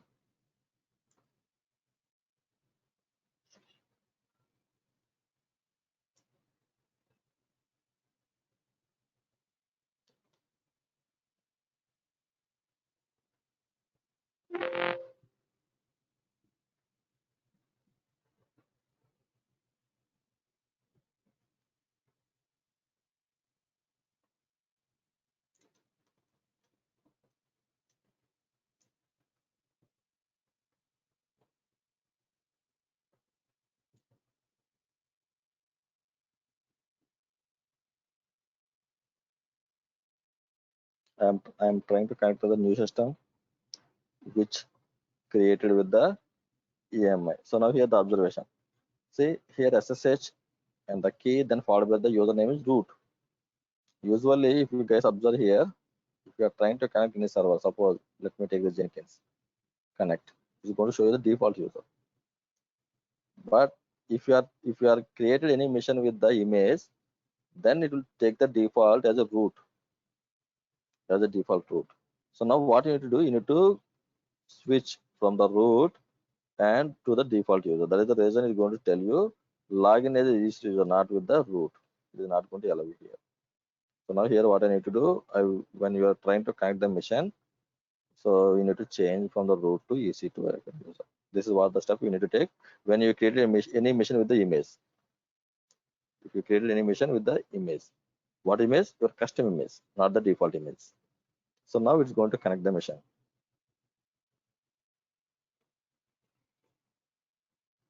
Connected. Now here I can see git ---- version,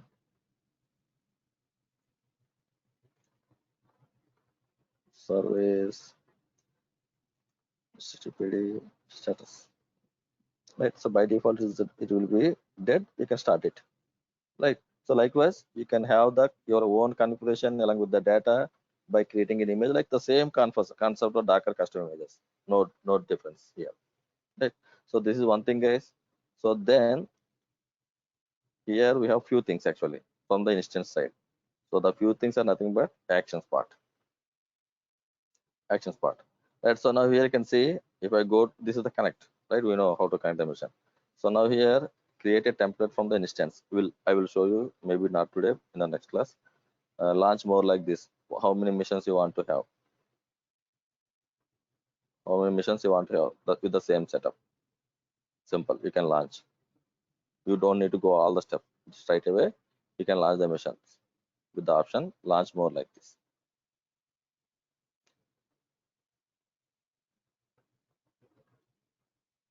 This is the. So now here you can see in the instant state, you can see the restart, stop, hibernate, reboot, and terminate. That's stop hibernate is nothing but system will be running in the background, but it will be in the hibernate phase. But when you click on your laptops also will be going the hibernate state, right? So when you hit on enter page, it will come back like that. But until point of that, it will be stopped like that. So reboot is nothing but it is going to restart, and terminate is nothing but the terminate. This is what we know instance state. Then this is the one instance settings. Right. So in the instance setting, you can do some kind of modifications from the instance type. So one is nothing but if you want to add or edit the tags. Right. So now here I have added testing. So now I want to give it the name as Apache with Git. What you can do, you can modify the tags.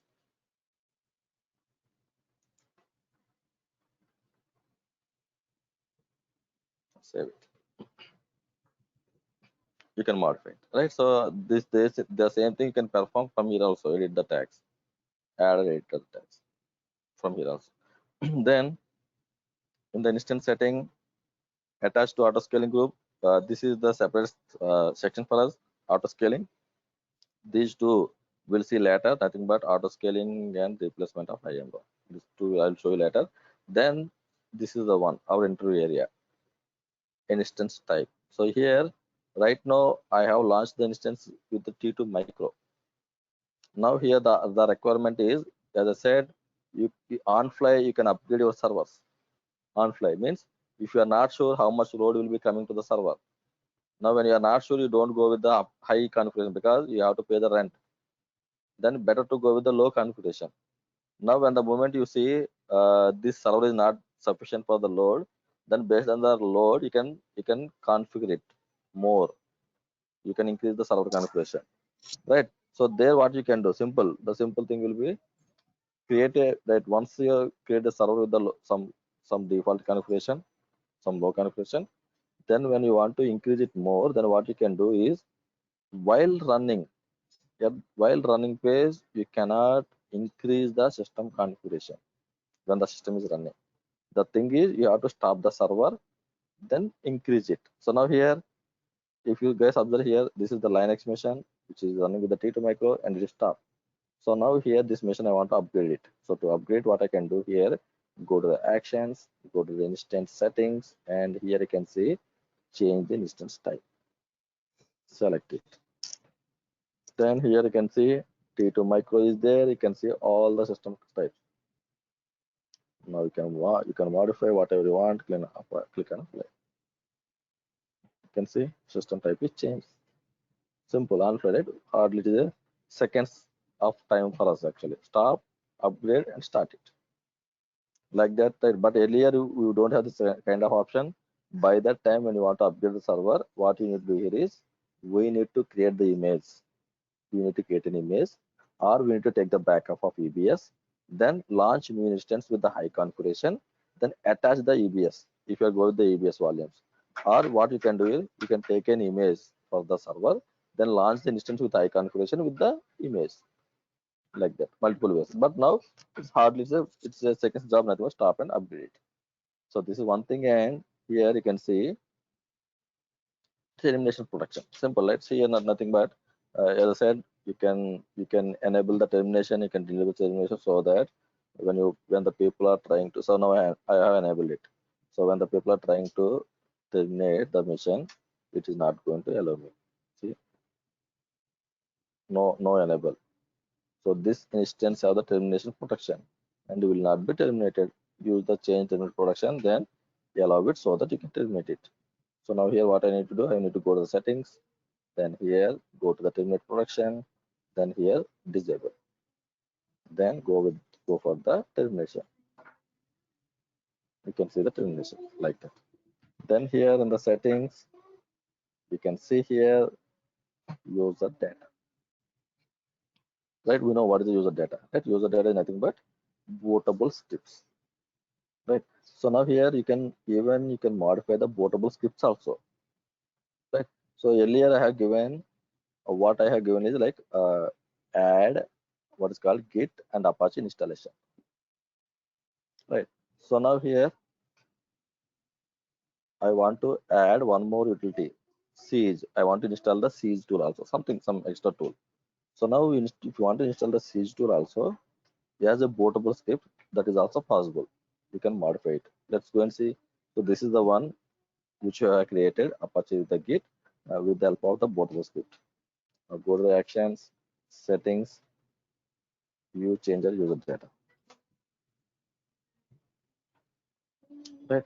So now here we can add the data, but here the condition is to edit your instance user data. You first need to stop the instance. Then only, because while running the instance, you cannot launch this one because bootable. What is a bootable means? Booting time it is going to apply booting time. Already system is running, it is not in the bootable phase, booting phase. So that is the reason you cannot do this here. So now here, stop it and update it and start it. So start, it's going to boot. At that time of booting, it is going to apply. So that's what you can do it here. So you can stop the machine and you can update the bootable script and then you can start it. So that at that time of booting, the new update also it will be taken. That's what the updation of bootable script. And here shutdown behavior. Right, shutdown behavior is nothing but you want to stop it or you want to terminate it, that can be applied here. And then here you can see the settings, change T2 to unlimited. Right, so here, as I said, right, even though your system is getting high amount of load, but your system is with the low configure, then even though you can handle it with the help of unlimited T2 T3 burstable, so that it is going to apply, it is going to take the configuration whatever is required when the load is coming on a server, but you need to pay the rent for that. That's what here the enable and disable. Then here instance settings, you can check the logs. You don't require to go to the server and see the logs here. Simply through the GA, and through the GA you can get the logs. So get to the system. So this is my system log. You can say power down, stopped. Right. So likewise, you can get the logs to the GUI.